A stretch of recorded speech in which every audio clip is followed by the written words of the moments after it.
Selamat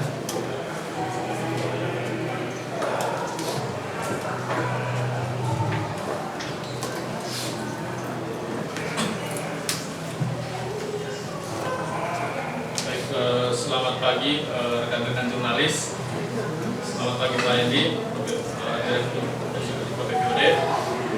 Atas nama KPPOD kami ucapkan terima kasih untuk rekan-rekan jurnalis yang meskipun waktunya libur, walaupun jurnalis mungkin kadang tidak mengenal liburan ya.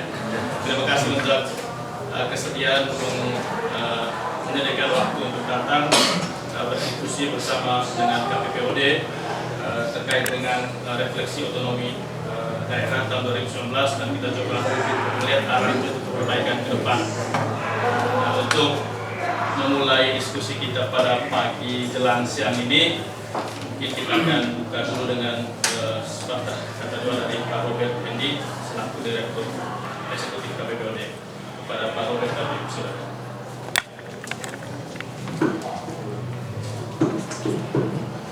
Ya, terima kasih banyak Arman.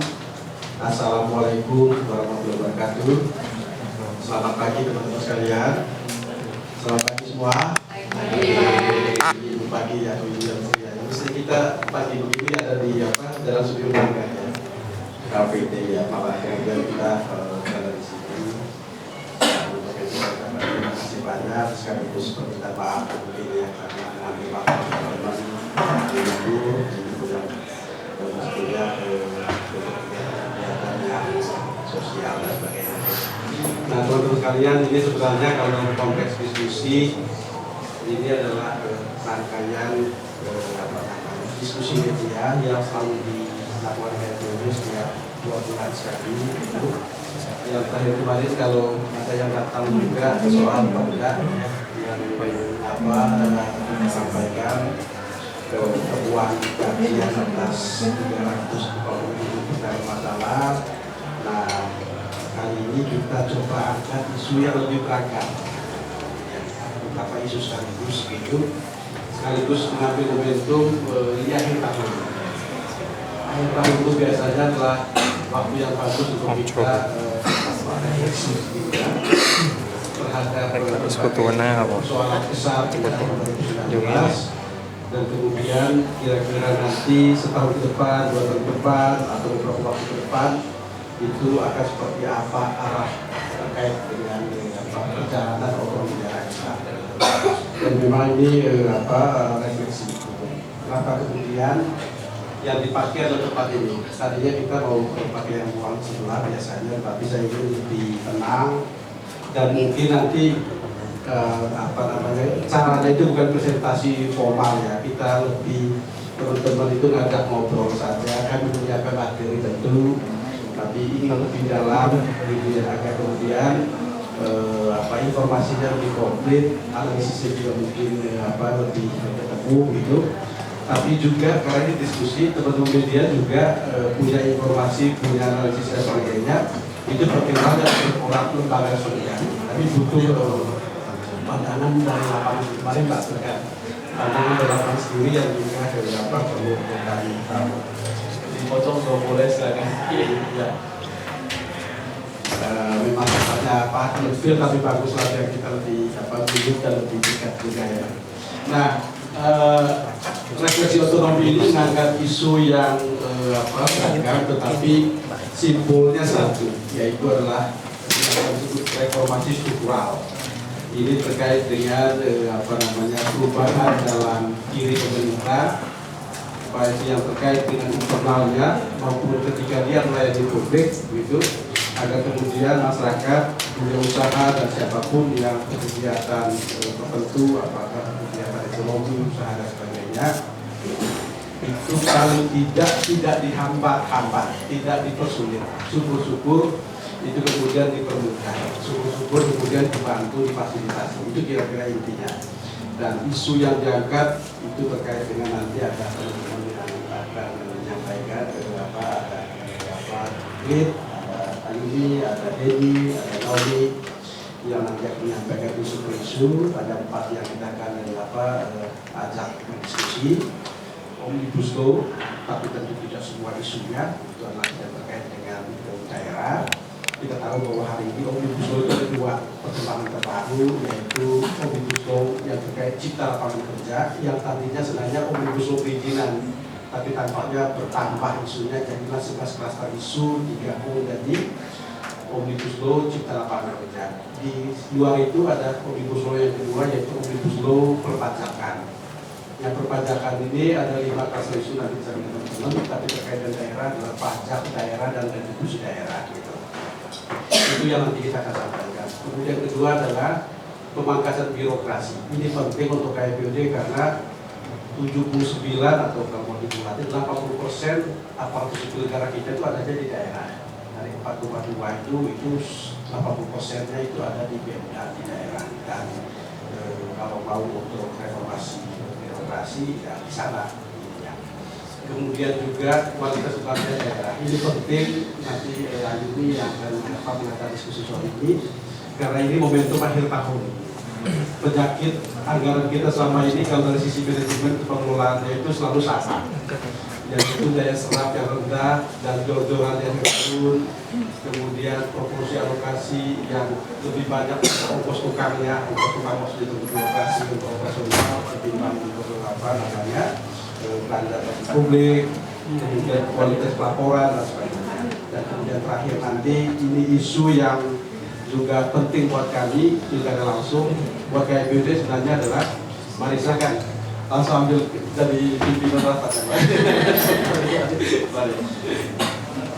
Pilkada langsung ini buat KPUD isunya adalah bahwa produk dari pilkada ini kan kepala daerah yang sangat menentukan hitam putihnya perkembangan daerah. Nggak ada daerah yang maju, nggak ada daerah yang inovatif, kepala daerahnya nggak maju, nggak bagus. Kebutuhan kita dari kepala daerah cuma 2 minimal. Satu, kepala daerah yang bisa bekerja, yang perlu bekerja dengan inovasi dan terobosan. Dan kedua, kepala daerah yang berintegritas, yang bersih diri, bersih lingkungan. Nah ini apakah pilkada bisa menjamin mencapai 2 kualitas kepala daerah yang bisa bekerja sekaligus juga bersih? Ini adalah tantangan. Jadi ini adalah 4 isu. Tentu dalam konteks otonomi teman-teman sekalian isunya tentu tidak hanya banyak. 2019 ini banyak terkait korupsi kepala daerah. Saya kira juga kita semua mencatat itu. Peraturan daerah juga sudah kita sampaikan kemarin. Jadi banyak isu yang juga nanti bisa kita diskusikan. Dan paling tidak sebagai pemancing awal 4 isu ini ya Pak ya, nanti akan coba kita angkat bersama teman-teman untuk pada satu persatu. Itu saja saya kira pengantar umum begitu. Jadi memang dari 4 ini kemudian kita akan potret apakah otonomi 2019 ini memang memberikan sesuatu yang kontribusi bagi kesejahteraan negeri kalau menggunakan itu. Tentu di luar isu ini ada isu pemekaran daerah. Hari ini sudah mulai muncul lagi tekanan permintaan desakan untuk mekar paling tidak di Papua sana. Ini isu yang krusial. Pemerintah hari ini berhasil untuk menggendong yang namanya pemekaran lewat moratorium 5 tahun. Tapi kan moratorium ya hanya moratorium aja. Mestinya kan moratorium itu digunakan sebagai momentum untuk benar-benar mengevaluasi atas 223 daerah yang sudah terbentuk sepanjang 1999 hingga 2014. Tapi ya mereka begitu saja. Dan moratorium ini harus saya katakan misalnya ini berhasil itu pertama karena faktor Yusuf Kala sesungguhnya. Faktor wakil presiden sebagai ketua DPOD Dewan Pertimbangan Otonomi Daerah. Saya tahu benar Komisi 2 DPR, Komisi 1 DPD itu terus-menerus ketemu untuk mendesakkan pemekaran, tapi beliau kekeh tidak ada pemekaran paling tidak selama 5 tahun 2014-2015 dengan 2 alasan. Satu karena anggarannya mau dipakai untuk infrastruktur, jadi nggak ada anggaran untuk pemekaran dan sebagainya. Kedua adalah karena permintaan atau perintah bahkan Undang-Undang PK Undang-Undang 2015 bahwa tidak boleh ada pemekaran sebelum 2 RPP, 2 rancangan peraturan pemerintah terkait desain besar penata daerah dan terkait pembentukan daerah itu sudah ada, sudah diterbitkan. Hari ini belum, jadi itu bisa. Tapi apakah 5 tahun ke depan bisa dipertahankan? Tergantung Pak Pres sekarang. Gitu. Mudah-mudahan beliau mengerti dan kemudian punya kemampuan untuk bisa tahan karena tekanan itu banyak sekali. hari ini permintaan pemekaran itu 384 daftar tunggunya itu segitu banyak itu. Tekanan daerah bertubi-tubi, kemudian dari elit nasional, DPR dan DPD juga banyak yang pasti mau mekar gitu. Tapi ya tergantung ketua DPOD-nya ini, yaitu Wapresnya ini, kuat nggak untuk menahan laju permintaan dan tekanan seperti ini gitu. Jangan goyang, saya berharap pemerintah tidak goyang, termasuk ketika di Papua juga, ketika ada usulan atau permintaan untuk mekar Papua Selatan, ini janganlah dumping untuk mekar, evaluasi dulu otsus itu. Tahun depan sudah selesai dana otsus, strategi apa yang disiapkan pemerintah, lanjut dana otsus, ataukah dihentikan, atau lanjut dengan berbagai perbaikan. Evaluasi dulu. Kalau ternyata dari evaluasi hasilnya adalah dana otsus itu nggak efektif karena luasnya wilayah, kompleksnya masalah, mungkin pemekaran dan solusi. Tapi jangan langsung ke pemekaran hanya karena ada permintaan dari elit lokal, elit adat, budaya dan sebagainya. Pemerintah intinya jangan hilang fokus, jangan menarik di atas ketangguhan genderang dari para elit lokal. Itu yang kita harapkan. Tapi tentu isu-isu yang seperti ini bisa kita saya sampaikan nanti. Yang penting adalah 40 Armalia untuk berjumpa teman-teman dan sampaikan. Saya kira itu. Terima kasih banyak kembali atas kehadirannya.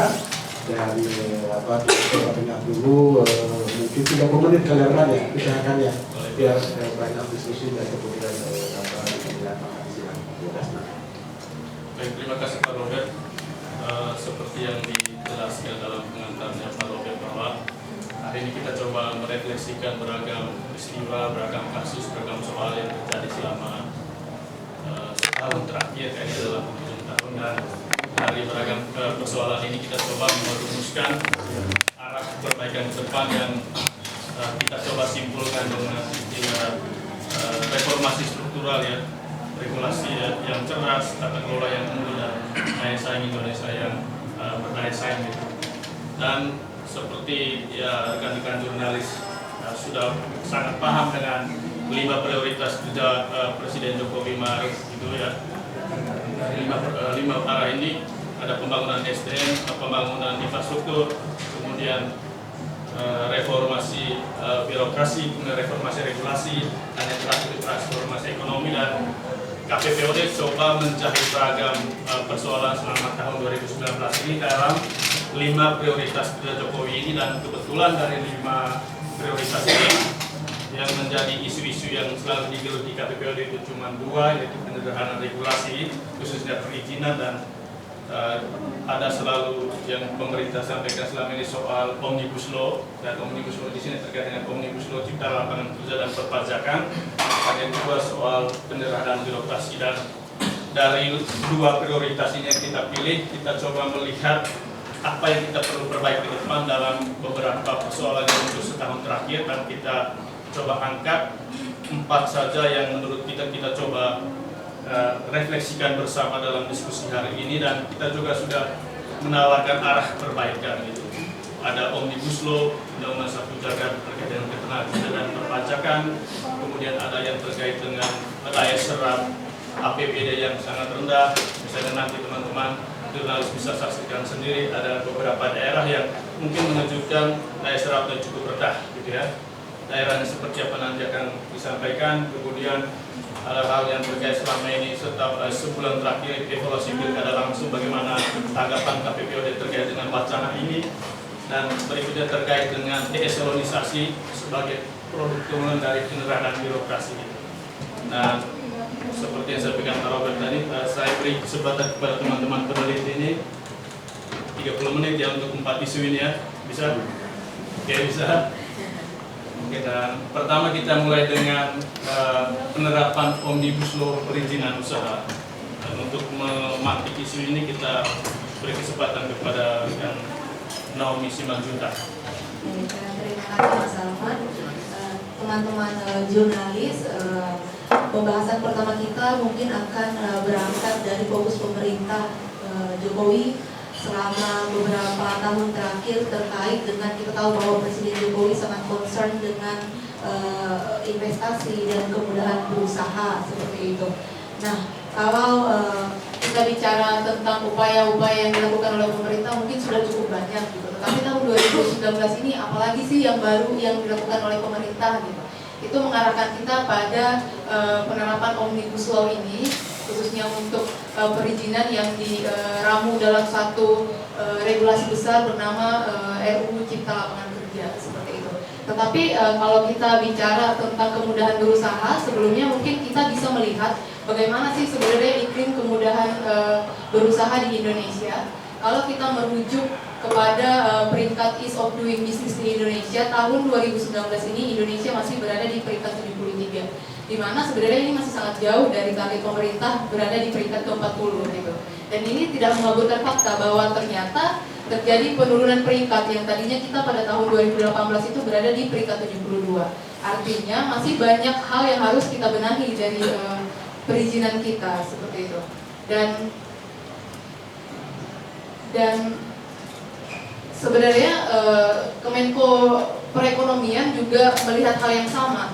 Dari 190 kasus investasi pada Pokja 4 Kemenko Perekonomian, dikatakan bahwa memang 32,6% atau persentase paling besar itu permasalahannya berada di perizinan usaha. KPPOD juga melihat hal ini. KPPOD sempat melakukan evaluasi terhadap pelaksanaan salah satu kebijakan pemerintah dalam kemudahan berusaha, yaitu terkait dengan platform perizinan OSS, di mana KPPOD melihat bahwa OSS ini pun tidak menjawab permasalahan dasar dari perizinan itu. Jadi KPPOD menemukan ada 3 hal yang kaitannya sangat erat dengan regulasi perizinan. Yang pertama, bahwa masih terjadi tumpang tindih peraturan perundang-undangan terkait pelaksanaan perizinan, khususnya terkait kewenangan dan kelembagaan perizinan itu sendiri. Kalau kita bicara kewenangan versi PP OSS, ya, kewenangan berada di lembaga OSS. Tapi kalau kita bicara tentang versi Undang-Undang Pemda, dikatakan bahwa kewenangan tersebut menjadi otoritas kepala daerah, seperti itu. Begitupun dengan kelembagaan perizinan. Kalau kita bicara dari perspektif PP tentang OSS, kelembagaan ini berada di tangan lembaga OSS. Tapi kalau kita bicara dari perspektif Undang-Undang Pemda, kelembagaan ini ada di Dinas PDSP. Itu tumpang tindih yang kami temukan. Selain itu, kami juga melihat bahwa dengan adanya OSS itu masih ada ketidaklengkapan NSPK yang sebenarnya ini merupakan pedoman dasar untuk penyelenggaraan perizinan. Begitu juga dengan ketidakpastian standarisasi prosedur, waktu dan biaya, juga khususnya untuk 2 sektor yang kami telaah waktu itu, yaitu industri dan pariwisata. Kami masih melihat bahwa misalkan di sektor industri belum ada satu prosedur tambahan, yakni SINAS, yang menambah tahapan pengurusan izin. Begitupun untuk pariwisata ada kami menemukan bahwa di dalam pariwisata tersebut belum mengatur secara detail, NSPK-nya belum mengatur secara detail terkait dengan izin-izin yang seharusnya diurus oleh seorang pelaku usaha di sektor pariwisata, seperti itu. Lalu apa sebenarnya bagaimana respon pemerintah terhadap banyaknya kekurangan yang mungkin masih perlu untuk diperbaiki? Nah, di depan ini terlihat bahwa ada 2 regulasi besar yang akan dilakukan pemerintah. Pemerintah sedang mendrafting bersama DPR untuk menciptakan regulasi Omnibus Law Cipta Lapangan Kerja yang pertama dengan Omnibus Law perpajakan. Jadi yang berbeda adalah bahwa ini akan diterapkan dengan konsep Omnibus Law. Kalau Indonesia mengadopsi Omnibus Law, versi Indonesia ini adalah penggabungan beberapa ketentuan regulasi ke dalam satu undang-undang dengan merevisi undang-undang sebelumnya. Jadi kalau kita melihat di sebelah kiri, ini klaster isunya ada 11. Mulai dari penyederhanaan perizinan, persyaratan investasi, kemudian berusaha, dan seterusnya. Jadi nanti ini dari undang-undang organiknya, dari undang-undang sebelumnya, materi-materi tentang 11 klaster ini akan diangkat ke dalam satu undang-undang cipta lapangan kerja, seperti itu. Jadi dengan diterbitkannya nanti satu undang-undang ini akan secara otomatis merevisi pasal-pasal di dalam regulasi yang sebelumnya, seperti itu. Nah, bagaimana dengan perizinan, nantinya perizinan di, maksudnya Omnibus Law di perizinan gitu. Dengan adanya Omnibus Law ini, ternyata ada reformasi struktur izin juga yang dilakukan oleh pemerintah. Kalau kita melihat di depan di sebelah kiri, ini nanti perizinan akan didorong menggunakan pendekatan berbasis resiko, gitu. Maksudnya seperti apa? Jadi nantinya setiap pelaku usaha yang akan mengurus izin itu akan dilihat terlebih dahulu seberapa besar kegiatan usahanya berdampak atau memberikan resiko kepada kesehatan, keamanan, dan lingkungan seperti itu. Jadi itu akan membedakan jenis izin yang akan dia urus gitu. Kalau kita lihat di sebelah kiri sekali, dasar penentuan itu akan dilihat berdasarkan sektornya yang pertama, dan yang kedua resiko yang diakibatkan pada kesehatan, keamanan, dan lingkungan. Jadi dua aspek ini nanti akan dikombin untuk mengklasifikasikan sektor-sektor usaha, apakah dia akan sektor usaha risiko tinggi atau sektor usaha risiko sedang atau sektor usaha dengan risiko rendah gitu. Nanti implikasinya adalah pada jenis perizinan berusahanya. Jadi untuk sektor usaha risiko tinggi dia akan mengurus izin, untuk sektor usaha risiko sedang dia hanya cukup memenuhi standar, dan untuk sektor usaha risiko rendah dia hanya cukup melakukan registrasi atas usahanya gitu. Jadi logikanya adalah semakin beresiko semakin besar resiko bisnis atau kegiatan usaha dari sebuah sektor, maka ia akan mengurus semakin banyak izin dan kontrol pemerintah akan semakin banyak, ketat gitu. Dan semakin kecil resikonya, maka ia akan semakin mudah gitu dengan hanya mengurus registrasi. KPPO melihat bahwa dengan adanya Omnibus Law ini yang pertama, dan dengan adanya struktur baru dalam perizinan ini tentu saja akan mensederhanakan jenis-jenis izin, dan tentunya akan memberikan kepastian regulasi perizinan bukan hanya kepada pemerintah yang tadinya sedikit banyak bingung untuk menyelenggarakan perizinan baik di pusat maupun di daerah. Tapi kami juga melihat ini akan memberikan kepastian kepada pelaku usaha dan kepada investor yang tadinya mungkin berpikir 10-20 kali untuk invest di Indonesia gitu. Dan kami juga melihat bahwa dengan adanya Omnibus Law ini akan memberikan kepastian kepada siapa pemangku otoritas perizinan. Seperti yang tadi kami sebutkan di OSS, bahwa dengan adanya OSS itu masih ada tumpang tindih pemangku perizinan antara OSS ataupun pemerintah daerah.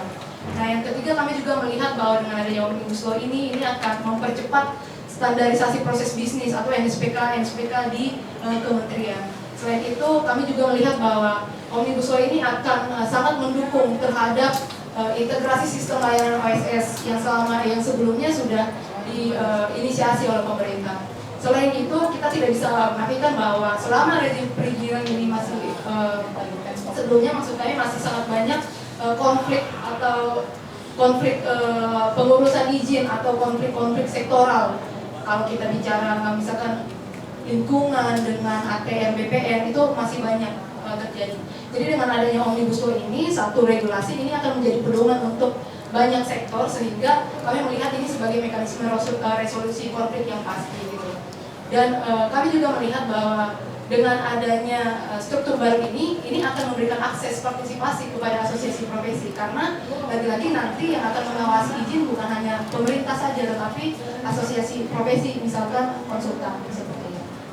Nah, selanjutnya kami mendorong pemerintah dan untuk melakukan Omnibus Law di Indonesia, dan kami melihat ini sebagai hal yang positif yang perlu dikerjakan oleh pemerintah. Tetapi sebagai catatan akhir yang mungkin akan menjadi tantangan ke depan, kami melihat bahwa yang pertama, Omnibus Law tidak perlu merevisi Undang-Undang pembentukan peraturan perundangan gitu, karena akhir-akhir ini dengan adanya Omnibus Law ini, kita melihat Omnibus Law ini sebagai satu hal yang baru di Indonesia. Diskursus yang kemudian muncul adalah merevisi Undang-Undang pembentukan peraturan perundang-undangan gitu.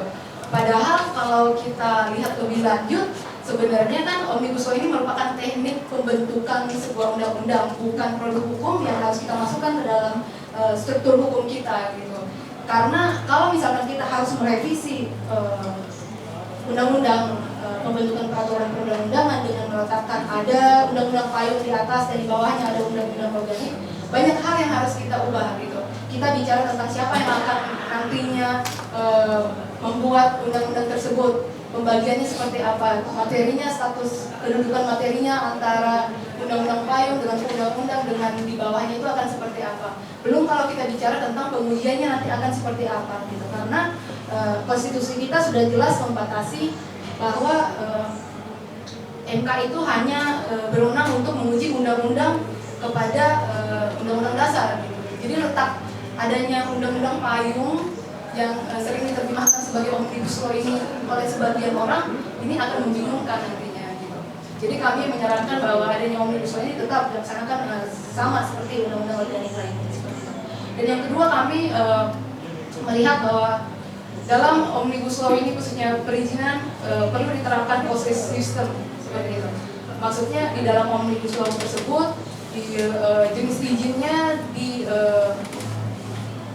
dituliskan atau dimuat secara rinci, dan omnibus law itu juga harus melarang atau tidak mengakui jenis izin lain yang tidak terdapat di dalam peraturan tersebut seperti itu.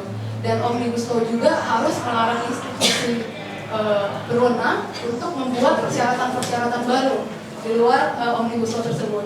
Selain itu kami melihat bahwa untuk berjalannya omnibus law ini khususnya rejim perizinan yang lebih baik ke depan, maka perbaikan tata kelola pelayanan khususnya untuk SDM, anggaran, kapasitas dan penyempurnaan OSS pun harus perlu dilakukan.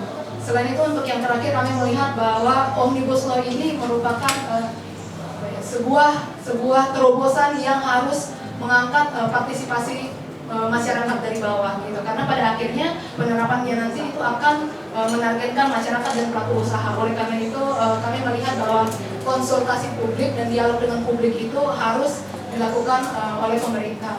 Mungkin seperti itu untuk omnibus law. Selanjutnya akan dilanjutkan kepada Mbak Heni. Baik, terima kasih Mbak Heni. Mbak Naomi, seperti yang disampaikan oleh Mbak Naomi, memang omnibus law ini jadi langkah yang cukup strategis untuk mengatasi persoalan lamanya proses perizinan di Indonesia, karena setiap kementerian itu mengeluarkan regulasi tersendiri yang satu sama lain tumpang tindih, belum lagi peraturan-peraturan daerah yang tidak mencerminkan apa yang menjadi tujuan dari regulasi pusat gitu. Dan kedua, nanti kita masuk ke isu pemangkasan birokrasi terkait dengan pelayanan perizinan, tidak hanya sekedar persoalan tumpang tindih regulasi, tetapi juga ada sumbangsi dari birokrasi yang jenjangnya cukup tinggi, panjang, dan yang membuat proses perizinan juga sangat lama gitu.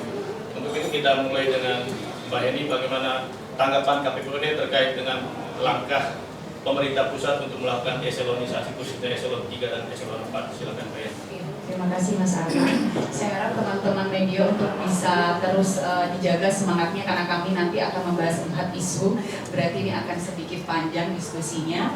Dan setelah tadi ada diskusi terkait dengan penyederhanaan di Omnibus Law, maka kemudian ini juga masih menjadi fokus daripada Bapak Jokowi ya, tentang pemangkasan birokrasi ini gitu. Dan sebenarnya di beberapa bulan yang lalu mungkin ini juga kemudian masih menjadi sangat relevan, kenapa kemudian Bapak Jokowi menyampaikan bahwa harus ada penyederhanaan eselon, bukan hanya 4 eselon, kemudian lebih diganti dengan jabatan fungsional yang menghargai keahlian dan juga kompetensi. Saya pikir ini sangat relevan, karena dengan melihat kondisi daripada struktur kita. KPPOD mungkin setuju bahwa yang namanya organisasi publik yang baik adalah yang flat, adalah yang datar atau ramping gitu ya, sehingga kemudian jangan ada lagi yang namanya birokrasi itu gemuk. Tapi kondisi saat ini Indonesia sendiri masih memiliki jenjang hierarkis eselon 1 sampai 5. Ini kan gemuk. Kemudian juga struktur eselonisasi ini berlapis dari 1, 2, 3, 4, 5 yang juga memiliki kewenangannya masing-masing. Kemudian diskresi pada high level birokrasi ini juga menjadi masalah ketika kemudian staff atau kita bahasakan state level birokrasinya ini kemudian harus mengambil suatu keputusan, tidak bisa langsung kemudian mengeksekusi, harus kemudian menanyakan dulu kepada kasihnya, kemudian dari kasih harus kemudian ke kabak dan sebagainya, sehingga proses ini berbelit-belit kalau bisa kita lihat. Kemudian tidak bisa kita pungkiri, birokrasi pun juga kemudian bergaya tinggi. Kenapa kemudian kami sampaikan seperti itu? Ini jika teman-teman lihat proporsi daripada jumlah jabatan struktural kita dari eselon 1, 2, 3, 4, dan 5 itu sama-sama mendapatkan fasilitas dan juga tunjangan kinerja, mulai dari kendaraan dinas, rumah dinas, hingga tunginya sekian. Bisa dibayangkan ini jika eselon 4 sendiri 71,09%. Itu sekitar berapa ya? Kalau di eselon 4 ini sekitar 327.000 sekian PNS-nya. Itu harus diberi tunjangan kinerja sejumlah 37 hingga 46 juta per tahun. Ini bisa dilihat bahwa untuk tunjangan kinerja itu sendiri sudah memakan banyak uang gitu ya. Kemudian dari eselon 4-nya pun juga seperti itu, walaupun eselon 4-nya ini juga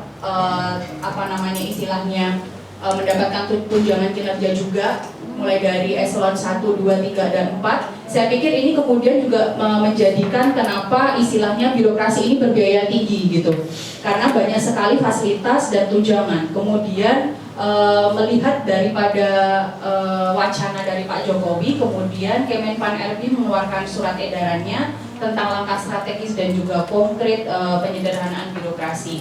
Ini pada intinya Kemenpan RB menyampaikan bahwa harus ada identifikasi unit kerja eselon 3, 4, dan 5 yang nantinya akan disederhanakan. Yang itu nanti kemudian akan dialihkan kepada pejabat fungsional.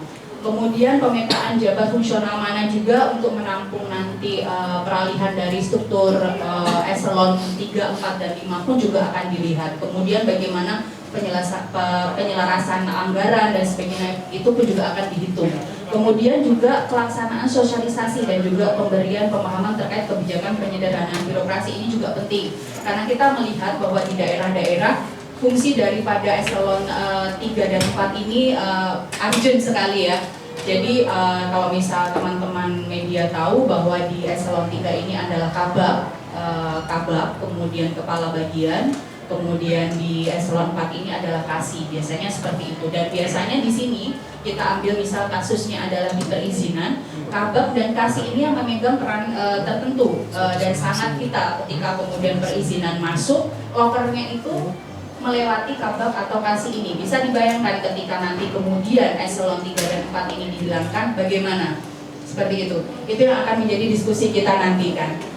Kemudian ini adalah tanggapan dari KPPOD melihat daripada beberapa isu eselon 3 dan 4 yang akan dipangkas, kemudian juga surat edaran dari Kemenpan RB, kemudian juga baru-baru ini Kemendagri juga kemudian memberikan arahannya kepada daerah bagaimana harus melakukan pemetaan analisa jabatannya. Kemudian kami melihat bahwa perubahan bentuk organisasi struktural ini nanti juga akan membawa pada beberapa hal gitu. Salah satunya misal bahwa pasti eselon 3 dan 4 ini nanti harapannya bisa memperkuat keberadaan jabatan fungsional atau kalian yang ada.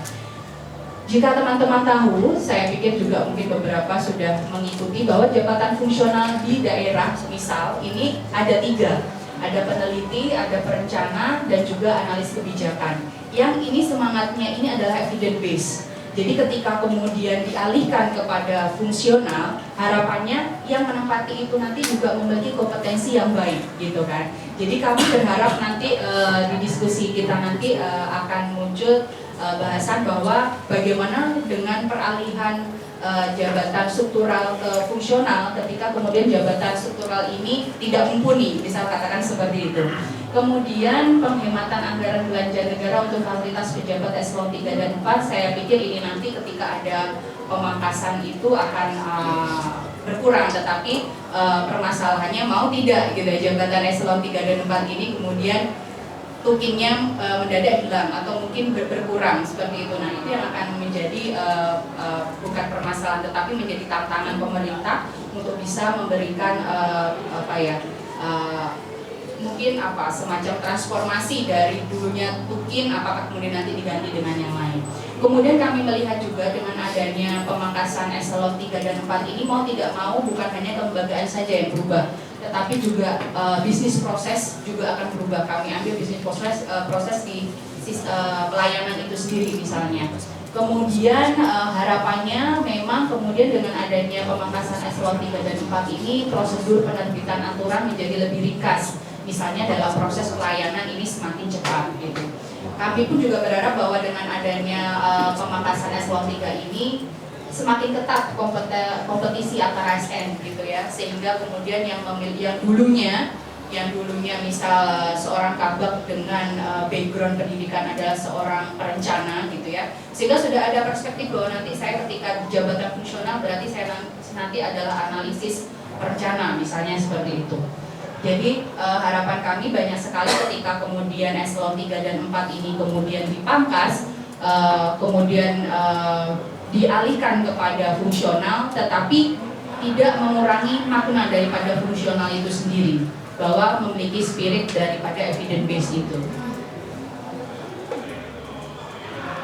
Catatan akhir di sini kami juga melihat ketika eselonisasi ini dilakukan, maka banyak hal yang harus dilakukan oleh pemerintah, misalnya penyesuaian UU ASN dan juga turunannya khususnya terkait dengan jabatan ASN dan juga manajemen ASN. Kemudian kami juga melihat perlu adanya persiapan roadmap. Roadmap ini saya pikir juga perlu karena apakah iya kemudian eselon 3 dan eselon 4 ini transformasi atau peralihan ke fungsional ini secara serentak misal, atau mungkin dilakukan ke struktur eselon 3 terlebih dahulu, atau mungkin struktur eselon 4 terlebih dahulu misal seperti itu. Dan roadmap ini nanti yang harapannya juga dilakukan berdasar dari analisa kebutuhan pegawai. Kami juga melihat bahwa kemudian dengan adanya pemangkasan eselon 3 dan 4 ini butuh juga penyelarasan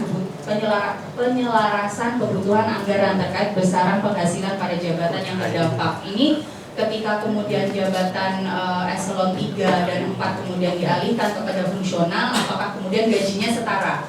Atau kemudian fasilitasnya bagaimana? Tunjangan kinerjanya seperti apa? Itu yang juga menjadi perhatian kami. Karena saya yakin tidak semua yang sudah menduduki kabak misalnya kemudian dialihkan ke jabatan fungsional akan gembira gitu ya, karena kehilangan beberapa fasilitas dan juga tunjangan kinerja tadi misalnya.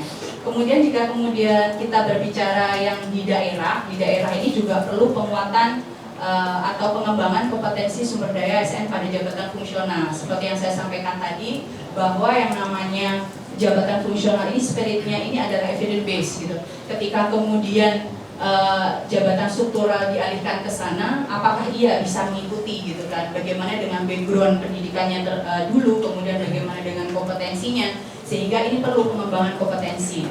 Kemudian juga penguatan terhadap pola pembinaan karir pegawai ASN yang lebih menekankan pada jabatan fungsional ini juga perlu. Jika kemudian eselon 3 dan 4 ini dipangkas, saya pikir perlu sekali kemudian perspektif atau mindset bahwa untuk pembinaan karir pegawai ini akan di jabatan fungsional itu seperti apa. Mungkin dari isu pemangkasan birokrasi seperti itu, Mas. Terima kasih Mbak Heni Prasetyo, peneliti KPPOD. Baik, tema berikut terkait dengan daya serap anggaran. Sekarang sudah jelang akhir tahun 2019 dan dari data yang kami dapatkan sampai November 2019 ini masih ada beberapa daerah yang banyak yang daya serapnya itu masih di bawah angka 30%, bahkan ada yang di bawah 60%. Nah, seperti apa? Mari kita dengarkan pemaparan materi dari peneliti kami, Mbak Lenida Ayumi, untuk memaparkan materi terkait ini. Silakan.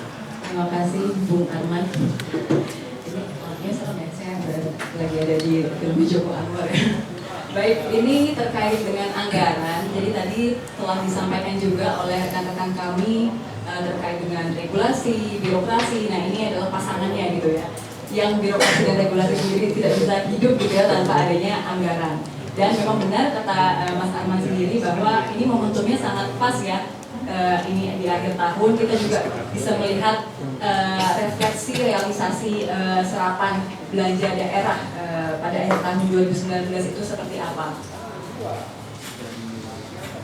Baik, kita mulai dari kondisi real saat ini bahwa ternyata rata-rata serapan APBD seluruh Indonesia hingga November 2019 itu baru mencapai angka 60%. Ini datanya dikeluarkan sendiri oleh Kemendagri. Itu juga di samping ada Pak Tito di suatu berita yang menyatakan bahwa memang serapan anggaran Pemprov DKI bahkan baru sampai 57% seperti itu. Lalu rasionya sendiri, ini seperti tadi yang disampaikan juga oleh Pak Endi, ini adalah penyakit menahun gitu ya. Kalau misalnya sebenarnya di KL itu harus ada annual report, tapi ini adanya annual disease ya di pemerintah, yaitu rasio belanja daerah itu lebih besar untuk belanja rutin seperti pegawai dan juga barang dan jasa dibandingkan dengan belanja modal. Ini juga Bu Sri Mulyani menyampaikan sendiri. Lalu yang ketiga adalah terkait ini dari rekan-rekan sejawat kami ya, para NGO, yaitu dari Indef, ada yang menyatakan bahwa APBD masih cenderung berorientasi pada penyelenggaraan pemerintahan atau birokrasi heavy, bukan pada pembangunan yang berdampak pada perekonomian. Lalu KPPOD juga pernah melaksanakan kajian pada 2017 yang memperlihatkan bahwa kalau kita lihat dari salah satu kegiatan yaitu infrastruktur di daerah itu masih sangat bervariasi, itu sangat dipengaruhi oleh dukungan anggaran itu sendiri. Lalu dari Fitra juga adanya masih lemahnya monitoring dan pengendalian dalam penyusunan APBD. Sehingga bisa dilihat sendiri bahwa Sri Mulyani pun berkata hanya 30% dari APBD yang berdampak pada masyarakat. Ini kan angka yang bahaya seperti itu ya kalau kita lihat.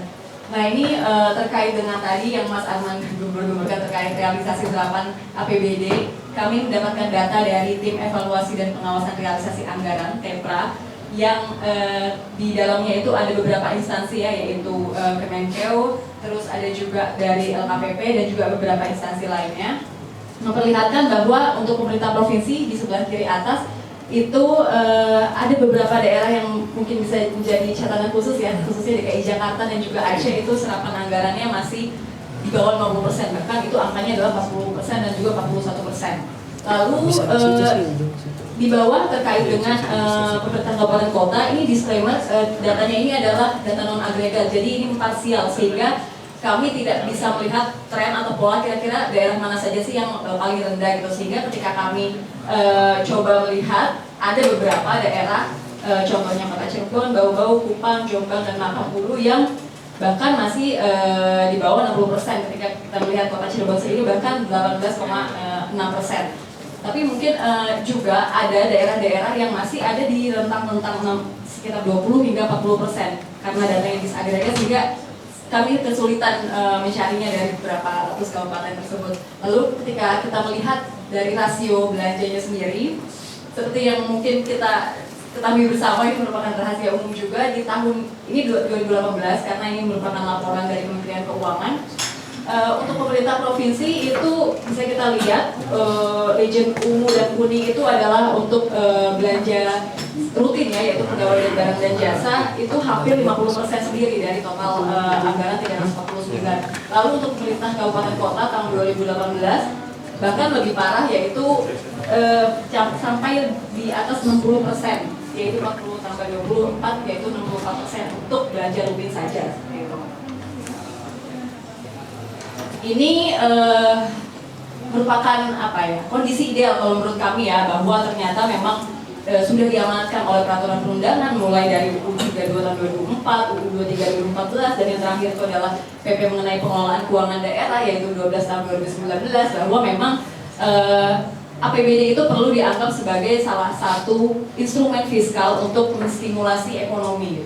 Sehingga mengapa juga di sini kita menyoroti lebih ke belanja daerah, karena memang ketika kita berbicara mengenai anggaran pasti ada sisi penerimaan dan juga pengeluaran. Kenapa kita lebih menyoroti sisi pengeluaran? Karena memang saat ini pemerintah juga melaksanakan pendekatan pengeluaran atau expenditure side, dan yang kita soroti bahwa seharusnya belanja modal itu harus lebih besar gitu, yang berupa proyek-proyek investasi publik, sehingga nantinya akan meningkatkan efek pengganti ekonomi seperti peningkatan pelayanan publik, stimulus ekonomi, dan juga pengentasan kemiskinan yang pada akhirnya bermuara pada tujuan akhir dari desentralisasi itu sendiri, yaitu peningkatan kesejahteraan masyarakat dan juga pertumbuhan ekonomi. Ini adalah mungkin pemetaan penyebab, tapi di selain ini kami juga meyakini ada berbagai penyebab lainnya, tapi sekurang-kurangnya penyebab dari problematika yang selama ini menahun ya terjadi, ada beberapa. Yang pertama terkait dengan pendekatan function based budgeting atau money follow function yang saat ini masih didominasi oleh seluruh daerah seperti itu. Lalu yang kedua adalah kapasitas fiskal di daerah yang masih cenderung rendah. Nah ini khususnya terjadi pada daerah-daerah operasional baru, sehingga APBD-nya itu sangat berat pada belanja birokrasi. Lalu yang ketiga adalah masih adanya ketakutan pejabat dan aparat akan kriminalisasi akibat pengelolaan anggaran. Mungkin juga kita ketahui bersama bahwa ternyata dalam menurut catatan KPK terdapat 18 gubernur dan juga 343 bupati atau wali kota yang terjerat terkait dengan korupsi anggaran daerah, sehingga juga ini sangat mempengaruhi mental dari pejabat dan juga aparatur daerah sendiri seperti itu untuk mengelola anggaran, sehingga yang tadinya mungkin mereka punya inovasi-inovasi yang baik untuk pembangunan daerah dikip aja gitu idenya gitu, karena itu lagi-lagi mereka takut akan kriminalisasi.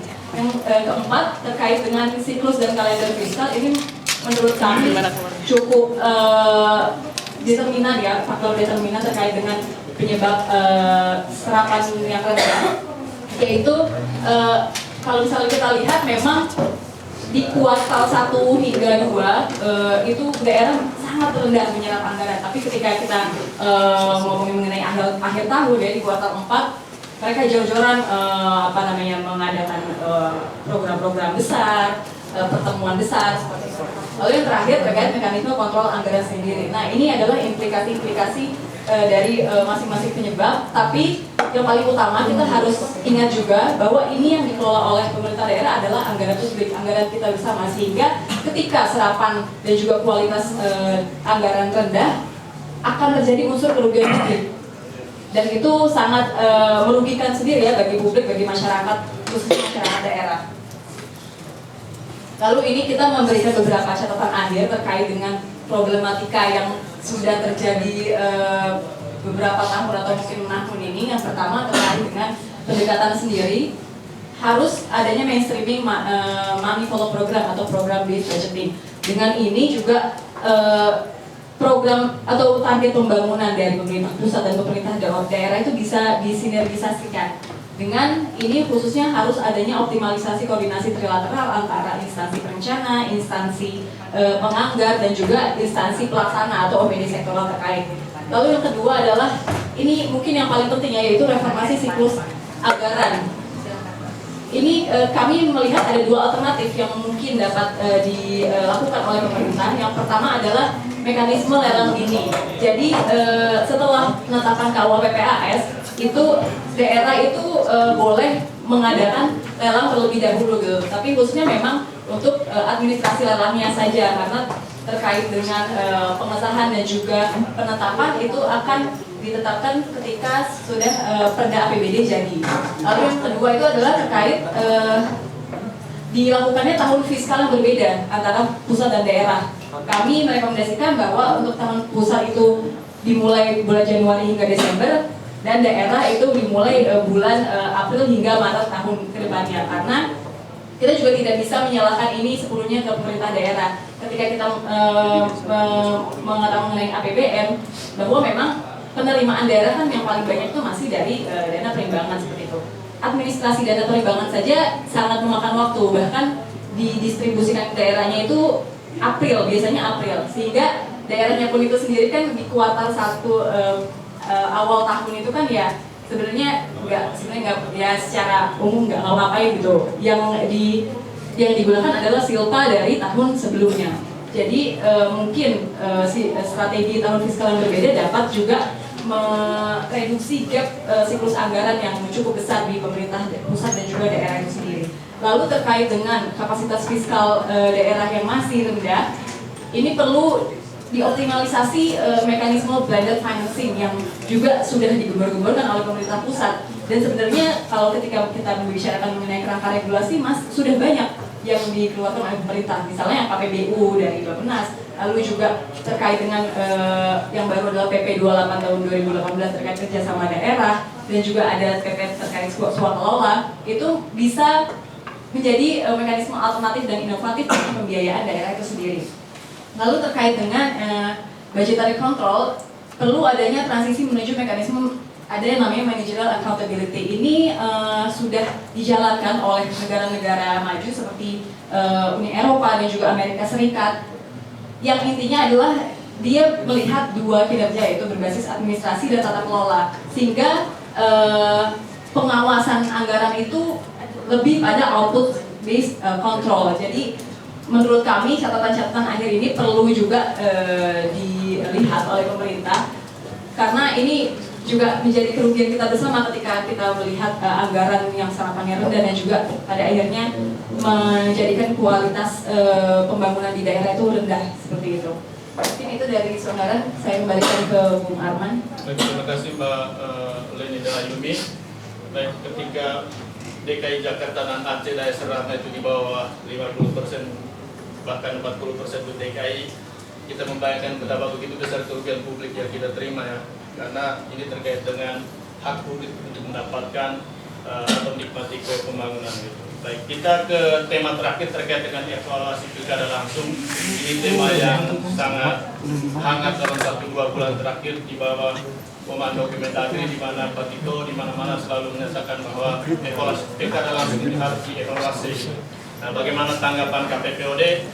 Kami beri kesempatan kepada peneliti kami, Klidio, untuk memaparkan materi. Silakan Klidio. Terima kasih Mas Arman. Masuk kepada kelompok tema yang tidak kalah menarik terkait dengan evaluasi pilkada langsung. Seperti yang kita ketahui bersama, ini menjadi salah satu topik yang sangat menarik karena sering sekali masuk media akhir-akhir ini. Pertama masuk ke slide pertama, di mana mengapa ini yang ditampilkan adalah kelebihan dan kekurangan agar lebih berimbang terkait dengan konteks isu evaluasi pilkada langsung ini.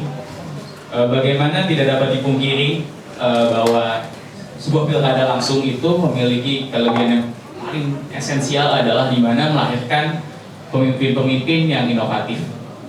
Tidak dapat dipungkiri juga bagaimana adanya regenerasi kepemimpinan yang selalu ada setiap 5 tahun, memunculkan putra-putra daerah, putra atau putri daerah terbaik di Indonesia yang pastinya mendapatkan legitimasi dari masyarakat karena melalui pilkada langsung yang notabene langsung dipilih oleh masyarakat. Selanjutnya, pilkada langsung juga lebih menjamin stabilitas pemerintahan daerah. Mengapa demikian? Karena pilkada langsung itu mendapatkan legitimasi dari masyarakat sehingga DPRD tidak bisa semerta-merta melakukan impeach ataupun menurunkan pemerintahan tersebut. Lalu probabilitas aspirasi publik yang terserap lebih tinggi.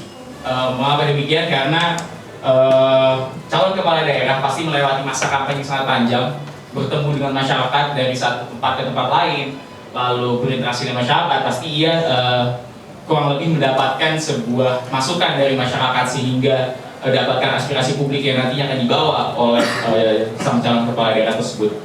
Di luar kelebihan tersebut ada juga kekurangan, tidak dapat kita menutup mata terkait dengan evaluasi pilkada langsung ini. Bagaimana pilkada langsung itu sangat rawan terkait dengan menghadapi konflik horizontal antar individu ke individu, individu ke kelompok, ataupun antara kelompok dengan kelompok, seperti itu. Lalu terjadi marak politik uang ataupun kita bisa menyebut politik transaksional antara sang calon kepala daerah kepada konstituennya sendiri. Lalu yang juga tidak kalah menariknya juga bagaimana adanya pemberian hak politik yang sangat besar kepada partai politik ataupun oknum partai politik. Lalu sangat membebani APBD dari pilkada langsung tersebut. Ini adalah bagaimana pilkada langsung saat ini dapat terlihat bahwa dari tahun 2005 hingga 2013 terjadi 585 kasus kekerasan. Korban tewas 47 orang, cedera 510, dan bangunan rusak 416. Data ini dilansir dari HBB Center. Lalu bagaimana harga rekomendasi parpol untuk bupati itu minimal 5 miliar dan gubernur 50 miliar. Di mana ini adalah pernyataan dari Bambang Susatyo, salah satu politisi partai Golkar. Lalu ini juga dilansir dari Kata Data. Kemudian bagaimana bupati juga mengeluarkan dana hingga 30 miliar yang dilansir dari Kemendagri. Lalu untuk gubernur hingga 100 miliar, serta untuk beban APBD sendiri rata-rata hingga 30 sampai 40 miliar untuk sekali pelaksanaan pilkada langsung ini. Lalu masuk ke respon pemerintah dan elit politik untuk bagaimana melihat kekurangan-kekurangan dari segi pilkada langsung ini, di mana Presiden kita menyatakan bahwa pilkada tetap melalui mekanisme pemilihan langsung. Namun memang tidak dapat dipungkiri perlu ada evaluasi mendalam. Bagaimana Presiden kita sendiri juga salah satu produk dari pilkada langsung dulu, mengikuti pilkada langsung juga. Lalu untuk pilkada simetris, terkait dengan pilkada simetris sendiri, secara arti adalah sebuah sistem yang memungkinkan adanya perbedaan pelaksanaan mekanisme pilkada antar daerah, di mana Mendagri sendiri juga sedang mengkaji melalui berbagai lembaga riset internal maupun eksternal ya, untuk mengkaji apakah pilkada simetris juga dapat diterapkan lebih lanjut di wilayah-wilayah otonom. Lalu terkait dengan pilkada tidak langsung juga, partai-partai politik dari elit politik yang sudah dekat dengan pemerintah seperti Golkar dan Nasdem juga sudah memproklamirkan bagaimana pemerintah mereka menolak untuk dilaksanakan pilkada tidak langsung.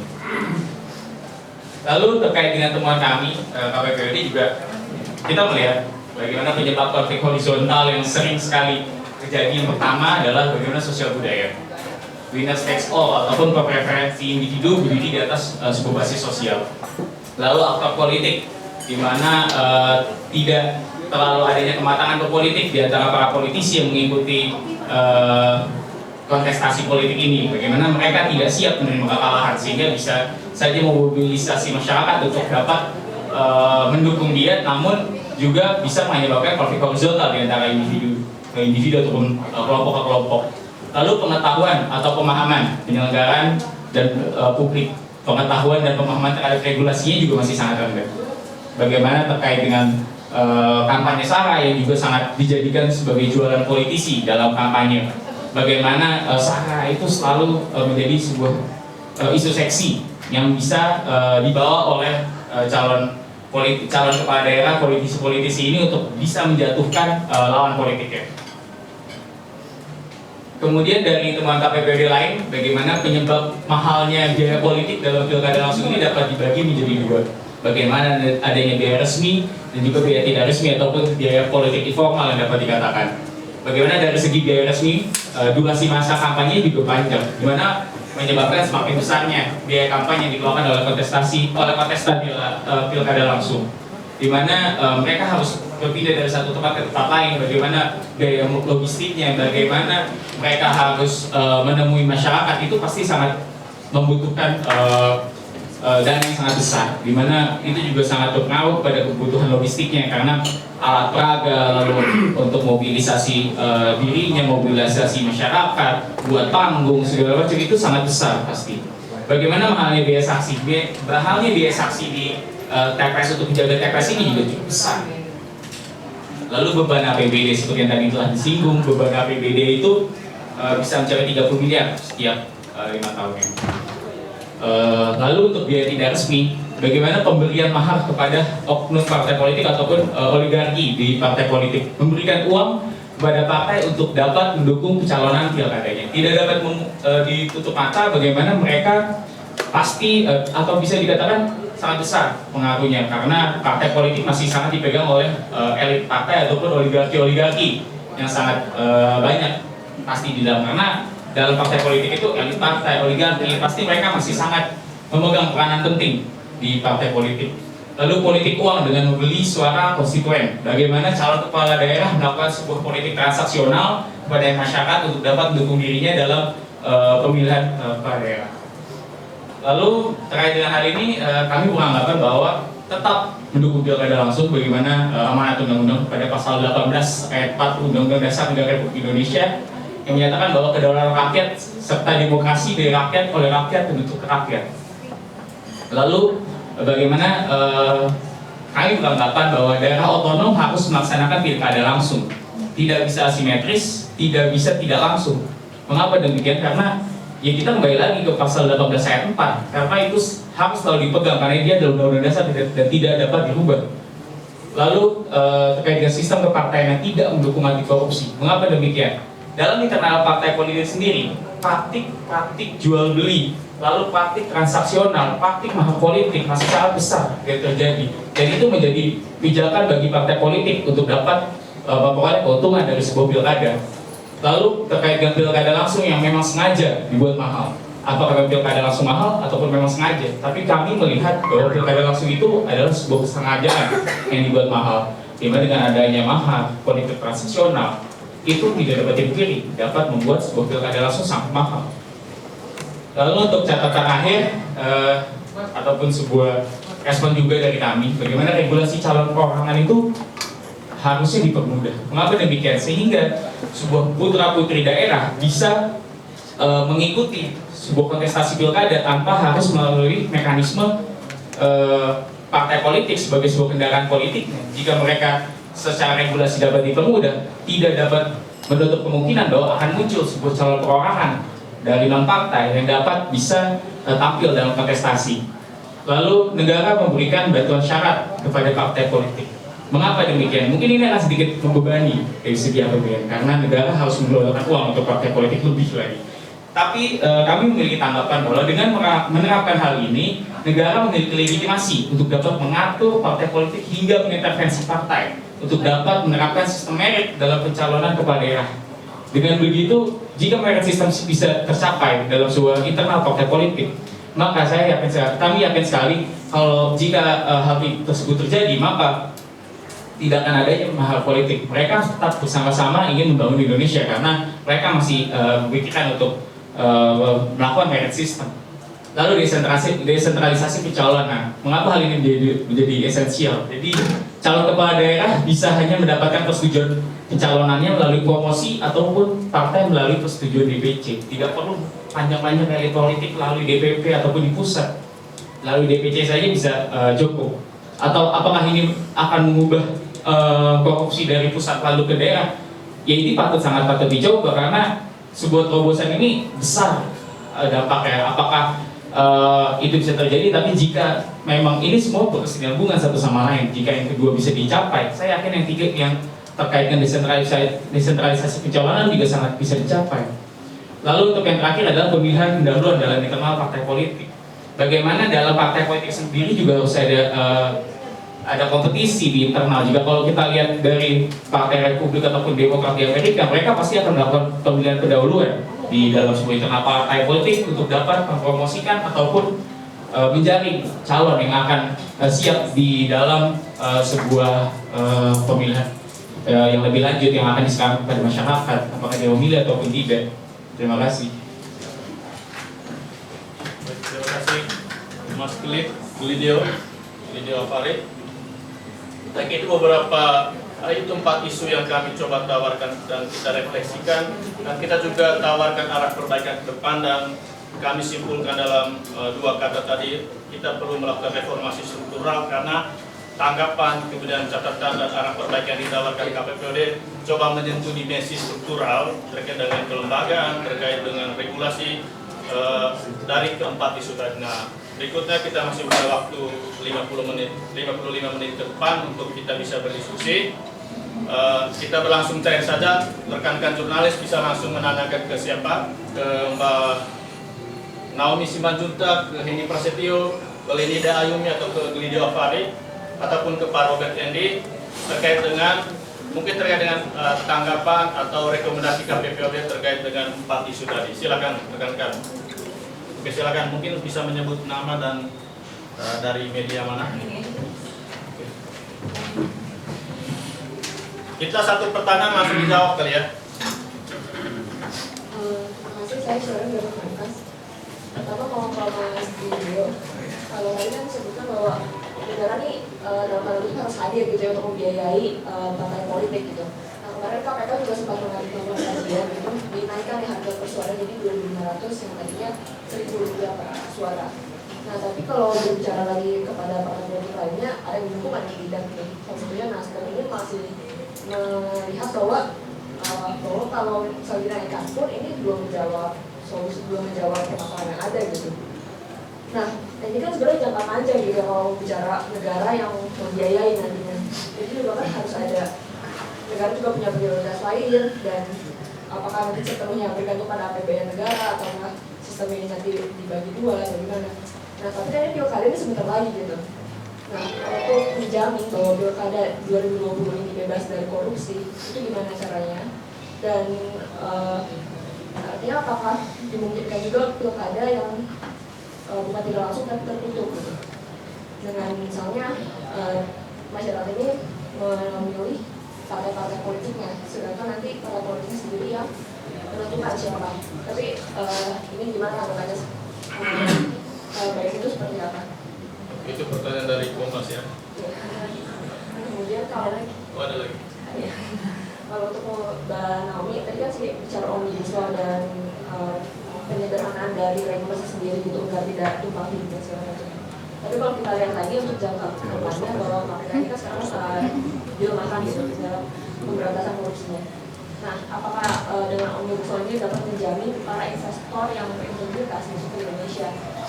Dengan adanya permen KPK ini kan banyak kajian juga mengatakan bahwa nantinya investor hitam yang masuk ke Indonesia, tapi dengan adanya omnibus law apakah itu cukup menarik bagi para investor asing? Oke, kita tampung satu lagi dulu. Oke, silakan.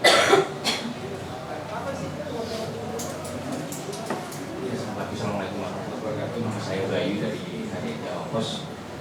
Saya sepakat sama tadi paparannya Mbak Leda ya soal serapan anggaran terutama. Ini kan problem yang sangat unik ya Mbak ya. Berkaitan juga dengan penjelasan di awal Mas Hendy itu berkaitan juga sama pemekaran daerah. Nah kita kalau bicara serapan anggaran selama ini banyak sekali daerah-daerah tidak mampu menyerap anggaran, lalu tiba-tiba ada permintaan pemekaran daerah. Nah, apakah itu nanti tidak akan malah menambah menambah beban APBN karena harus nambah dana perimbangan, yang nanti dana perimbangan itu ya akhirnya cuma buat menggaji pegawai lagi.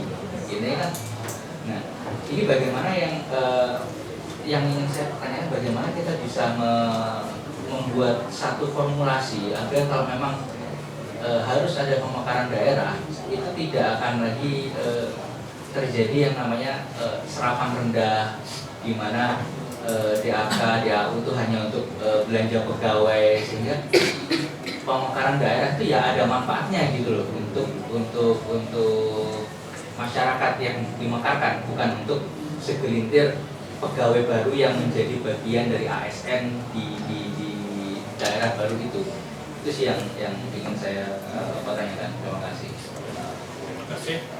Ini satu dulu ya, oke. Silakan Mas. Saya Jenny dari IDNS. Pertanyaan untuk ini sama pemakaran birokrasi. Karena pemerintah juga menggunakan AI ya ke depan. Dan nanti akan sektor-sektor mana saja sih yang akan digantikan oleh AI di sini. Terus seberapa besar tadi kan juga sudah menyebut soal besarnya biaya untuk ASN ini sendiri. Kira-kira itu kalau dipangkas untuk tahun depan atau ketika AI sudah diterapkan, kira-kira bisa menggunakan berapa persen anggaran pemerintah?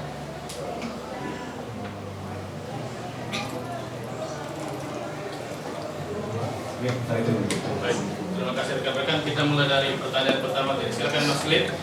Jadi 4 isu terbagi semua, ada yang menanyakan. Silakan keempat rekan peneliti bisa langsung menjawab, dan juga bisa Pak Robert Dendi juga. Mulai dari Glid dulu. Silakan Glid. Oke, terima kasih Mbak pertanyaannya. Jawab pertanyaan tersebut sebenarnya ini memang memiliki prosesnya panjang sebetulnya. Bagaimana rekomendasi kami juga mungkin tidak bisa dijalankan kecuali pemerintah memang ingin fokus melakukan hal tersebut. Untuk jangka pendeknya melihat pada pilkada tahun 2020 juga memang banyak sekali wacana yang muncul, seperti yang ada pilkada tetap pilkada langsung atau asimetris ataupun tidak langsung, karena kami melihat harus tetap pilkada langsung pasti adanya evaluasi terhadap hal ini. Sebenarnya ini pertanyaan sangat menarik karena bagaimana kita melihat pada menyasar di pilkada langsungnya tahun 2020 yang notabene sangat waktunya sangat sempit untuk melakukan evaluasi besar-besaran. Pasti hal ini belum tentu bisa dijalankan Pak DPD di tahun 2020. Tapi saya percaya kita masih punya harapan yang baik. Bagaimana sebuah dari keempat tadi juga saya percaya jika memang melakukan sebuah merit system lalu adanya pemilihan internal, pemilihan pendahuluan di internal partai politik dalam hal tersebut pasti adanya melibatkan banyak hal, melibatkan banyak komponen. Jika misalnya saya melihat hal tersebut, hal ini sangat bisa di pemilihan pendahuluan dalam internal partai politik itu sangat bisa dilakukan pada pilkada tahun 2020 karena kita sendiri pun salah satu partai kita juga partai di Indonesia juga pernah melakukan hal tersebut.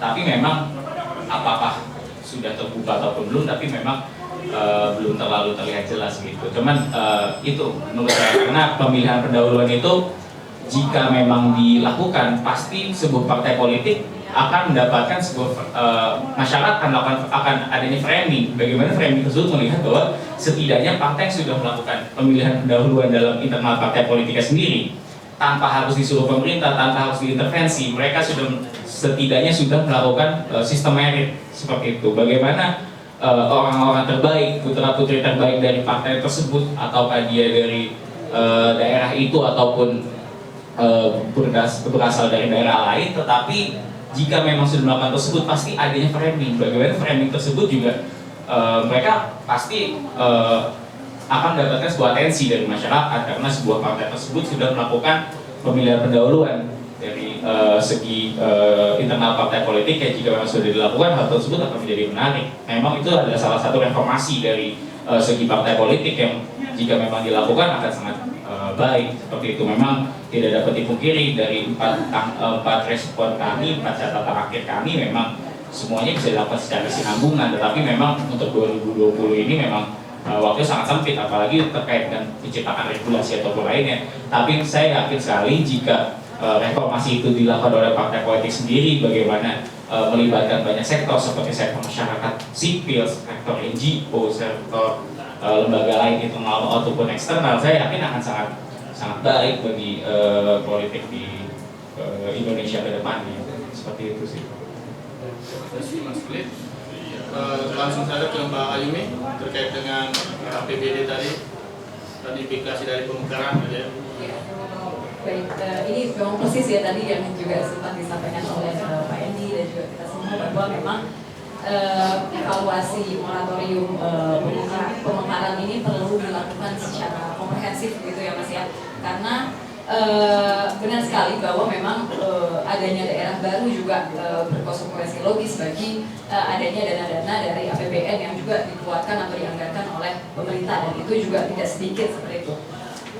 Mungkin evaluasi komprehensifnya bisa melihat bahwa yang pertama terkait dengan bagaimana sih fiscal need dan juga fiscal capacity dari APBN itu sendiri gitu. Ketika kita tahu gitu, proyeksi atau outlook dari anggaran atau APBN tahun 2020 dan seterusnya, itu juga bisa menjadi basis gitu, bahwa apakah pemekaran ini masih perlu dilanjutkan dalam beberapa waktu ke depan. Lalu juga terkait dengan perekonomian global sendiri Mas, tanpa kita juga tidak bisa memungkiri bahwa juga saat ini sudah banyak yang memproyeksikan bahwa ke depan akan terjadi resesi ekonomi. Jadi itu juga perlu dipertimbangkan, dan juga terkait dengan daerah-daerah yang mungkin sudah diproyeksikan untuk dimekarkan seperti itu, kita juga perlu melihat analisis komprehensif terkait dengan kita bisa dibilang cost and benefit ratio-nya ya dari daerah-daerah tersebut. Mungkin kita bisa menganalogikan bahwa daerah ini sebagai suatu perusahaan atau BUMN baru, atau mungkin kalau misalnya istilah-istilah ekonomi itu adalah infant industry gitu. Biasanya kalau infant industry itu kan memang perlu adanya penyuntikan dana dari kalau di dalam konteks ini adalah pemerintah seperti itu. Lalu juga harus ada pengawasan dan juga pengelolaan yang rutin dari pemerintah itu sendiri. Terkait dengan itu, mungkin salah satu skema yang juga digadang-gadang oleh pemerintah adalah yaitu bahwa daerah induk itu juga perlu membiayai daerah operasional barunya seperti itu. Itu juga bisa menjadi mekanisme stick and carrot ya bagi daerah-daerah, dan itu juga bisa menjadi pertimbangan yang sangat serius gitu bagi daerah-daerah induk yang nantinya akan mau memekarkan daerah-daerah seperti itu. itu dari mekanisme pembiayaan, lalu juga terkait dengan pengelolaan dari daerah operasional baru itu sendiri seperti apa. Ketika kita sudah melakukan analisis komprehensif cost and benefit, kita bisa melihat pangsa pasar daerah operasional baru tersebut seperti itu. Sehingga tadi yang saya sampaikan, salah satu catatan akhir kita yaitu blended financing itu bisa dimulai dari hulu gitu, dari awal ketika sudah direncanakan kira-kira skema-skema kerjasama pemerintah dengan badan usaha dan juga yang lainnya yang seperti apa yang baik dan efisien untuk membiayai daerah-daerah tersebut. Kalau menurut kami kalau itu dilakukan secara komprehensif bisa mengurangi atau mereduksi gap APBN yang nanti digelontorkan banyak seperti itu. Kalau menurut saya seperti itu Mas Bayu.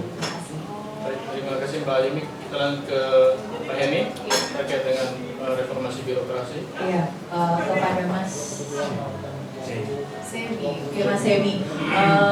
Ini memang ini ya juga bukan sesuatu yang sederhana sebenarnya ketika kemudian Pak Jokowi menyampaikan bahwa pemangkasan eselon 3 dan 4 kemudian akan diganti dengan robot artificial intelligence gitu ya. Dan sebenarnya ini kalau misal kita lihat bukanlah sesuatu yang baru. Jika kita melihat ini kan pengembangan AI ini kan bermarkas di Jepang ya. Ada dua data ini, data terkait dengan gambar, visual dan juga non gambar gitu kan. Dan kemudian kalau misal itu konteksnya adalah untuk pemerintah, itu pastinya untuk pelayanan, saya pikir juga bisa melihat dari bentuk pelayanan-pelayanan yang ada di startup sekarang gitu loh. Yang kemudian misalkan pelayanan terkait perizinan. Sangat wajar sekali ketika kemudian eselon 3 dan 4 ini asumsinya akan diganti oleh artificial intelligence ini. Karena memang ketika nanti proses perizinan itu masuk ke loker misalnya, akan kemudian loker itu prosedurnya nanti akan masuk kepada kasih dan kabak yang ada di eselon 3 dan 4.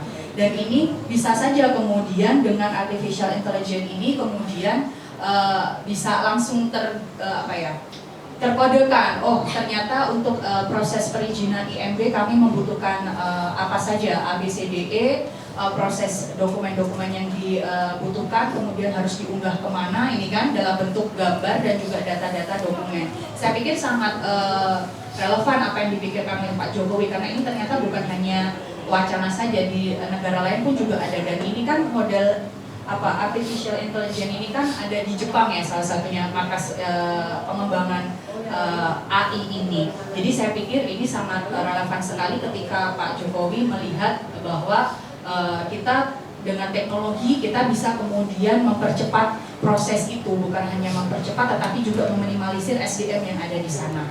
Kemudian pertanyaan terkait dengan berapa biaya yang bisa dipangkas. Ini jadi kalau misal teman-teman juga melihat bahwa di eselon 3 sendiri ini total keseluruhan ada 98.658 PNS yang ada di eselon 3. Dan itu misal saya coba kalkulasi, misal di tukinya saja, tunjangan kinerja saja kita ambil angka paling bawah 37 juta per tahun, itu jika dikalikan dengan eselon 3 kurang lebih 3-4 M. Berarti dan juga untuk yang eselon 4 3.258 PNS ini dengan kita misal ambil contoh tunjangan kinerja per tahunnya mendapatkan 22 juta, itu sekitar 7 hingga 8 M. Berarti sekitar 10 hingga 12 M per tahunnya bisa kita pangkas. Tetapi permasalahannya bukan di sini Mas Emi. Ketika kemudian eselon 3 dan eselon 4 ini dialihkan kepada fungsional, apakah dia tidak mendapatkan tunjangan kinerja ataupun apapun namanya gitu.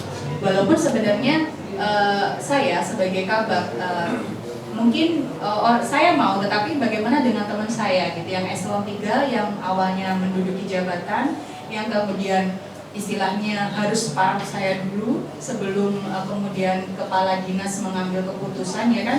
Kemudian saya dihilangkan dari posisi itu, ditaruhlah saya katakan di analisis perencana atau analisis kebijakan di daerah.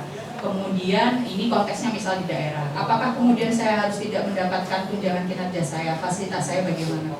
Itulah yang kemudian kami beri catatan akhir bahwa perlu, silahkan Bapak dan Ibu sekalian pemerintah memangkas eselon 3 dan 4 dialihkan ke fungsional, tetapi penyelarasan kebutuhan anggaran ini pun juga kemudian harus dilihat, karena tidak mudah loh melihat kabak dan juga kasih yang sebelumnya mendapatkan mungkin tukin-tukin gitu ya, kemudian tidak ada gitu ya. Apakah kemudian ini nanti akan benar-benar ditiadakan atau mungkin ada tetapi dengan apa ya istilahnya, dengan porsi yang sekian misalnya. Tetapi kita juga harus melihat bahwa di fungsional seperti apa, apakah juga di fungsional kemudian akan disamakan seperti itu. Jadi kalau misal ditanya apakah kemudian hilang berapa persen, kami hanya bisa melihat dari kategori angkanya ya Mas Heni ya, bahwa kurang lebih 10 hingga 12 miliar yang akan terpotong setiap tahunnya jika memang kemudian eselon 3 dan eselon 4 ini dipangkas. Tetapi dengan asumsi ketika beliau-beliau ini ditaruh atau dialihkan ke fungsional tidak juga mendapatkan tunjangan kinerja misalnya seperti itu. Tetapi kan kita belum tahu apakah kemudian makanya kemudian kami sampaikan harus ada persiapan roadmap sistem, karena di sana bukan hanya kemudian membahas termasuk analisa kebutuhan pegawai, tetapi juga termasuk anggarannya. Apakah kemudian dengan dipangkas pure 0% Anda tidak mendapatkan tunjangan kinerja atau fasilitas, misalnya seperti itu. Gitu Mas Heni. Terima kasih Mbak Heni. Kita ke pertanyaan terkait dengan Omnibus Law dan kaitannya dengan konteks pemberantasan korupsi Indonesia gitu ya. Silakan Mami. Terima kasih Mbak.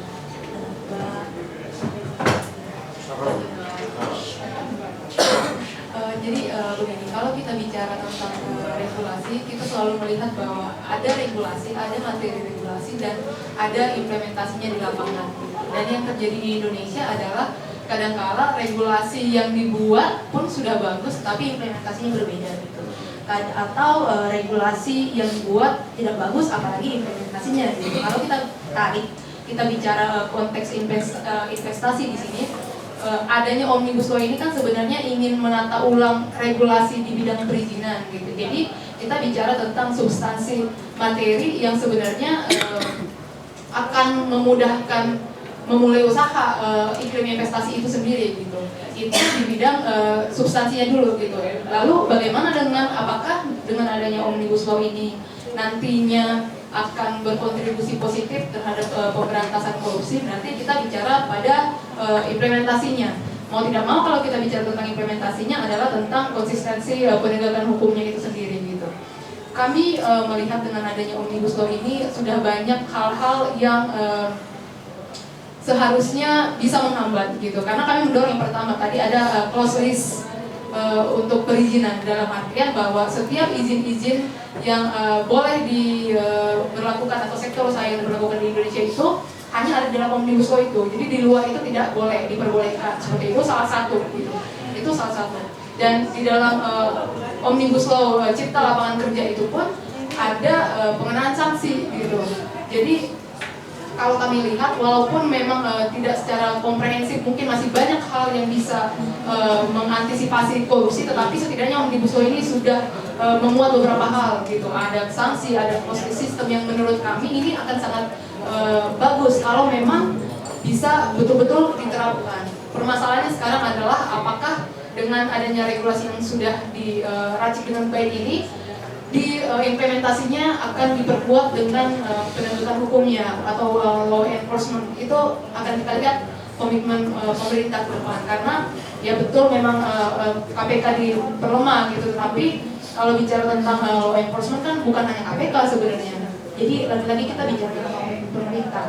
Kita berharap bahwa dengan adanya Omnibus Law ini, satu sisi adalah sebuah kebijakan yang baik, juga diikuti dengan konsistensi penegakan hukum yang lebih baik lagi ke depan. Terima kasih. Mungkin saya tambahkan ya Pak terkait dengan rancangan atau rencana pemerintah terkait dengan pembentukan Omnibus Law dan efektivitasnya terhadap proses pemberantasan korupsi di Indonesia. Kalau kita melihat perguruan tinggi yang modusnya perizinan di daerah kan selalu melibatkan tiga pihak, politisi atau kepala daerah, dan yang kedua itu birokrat, gitu ya, kepala dinas, kabin, kasih, dan juga pengusaha. Gitu. Kenapa mereka melakukan suap perizinan? Kalau kita lihat, mereka sebenarnya memanfaatkan celah-celah yang ada di peraturan daerah dan juga di peraturan pusat. Gitu ya. Kalau misalnya secara sektoral itu ada beberapa yang bertentangan, biasanya mereka memanfaatkan celah itu. Gitu. Kami ngambil contoh misalnya kasus surat keterangan domisili usaha, yang mana kalau kita melihat di regulasi nasional itu nggak ada ketentuan, tapi di dalam praktiknya ada gitu. Ternyata memang kalau kita melihat dalam ngurus NPWP badan misalnya, ternyata itu dipersyaratkan oleh Kementerian Keuangan gitu. Padahal kalau kita lihat ke peraturan di dalam negeri, yang namanya surat izin tetangga, surat keterangan domisili usaha itu harus ditiadakan dalam proses perizinan memulai usaha misalnya. Nah ini celah-celah ini yang dimanfaatkan oleh para pemburu rente yang dimana melibatkan 3 aktor tadi itu, politisi, birokrat, dan pengusaha. Kita mengharapkan bahwa dengan adanya Omnibus Law ini ada soal kepastian terkait dengan prosedur yang pas gitu ya, kemudian waktu yang singkat dan biaya yang murah, dan itu bisa berlaku dari level pusat yang dari Kementerian KR dan juga dengan level daerah.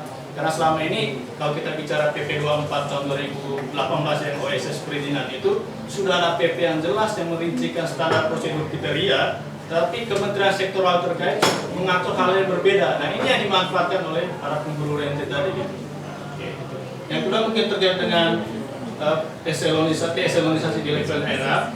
Kalau kita melihat tanggapan daerah, ada tanggapan yang beragam, ada yang mendukung, ada yang menolak, bahkan ada yang sudah menyiapkan langkah taktis untuk mengantisipasi ini.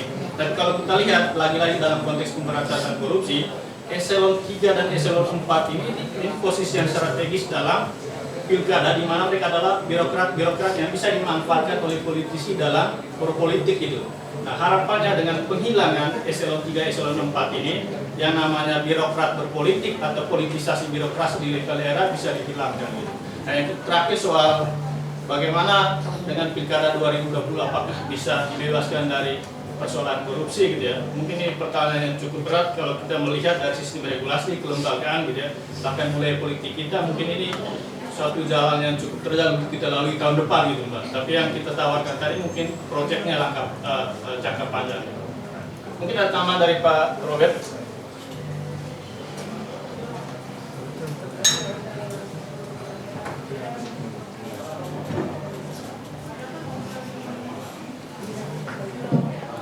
Ya, terima kasih Arman.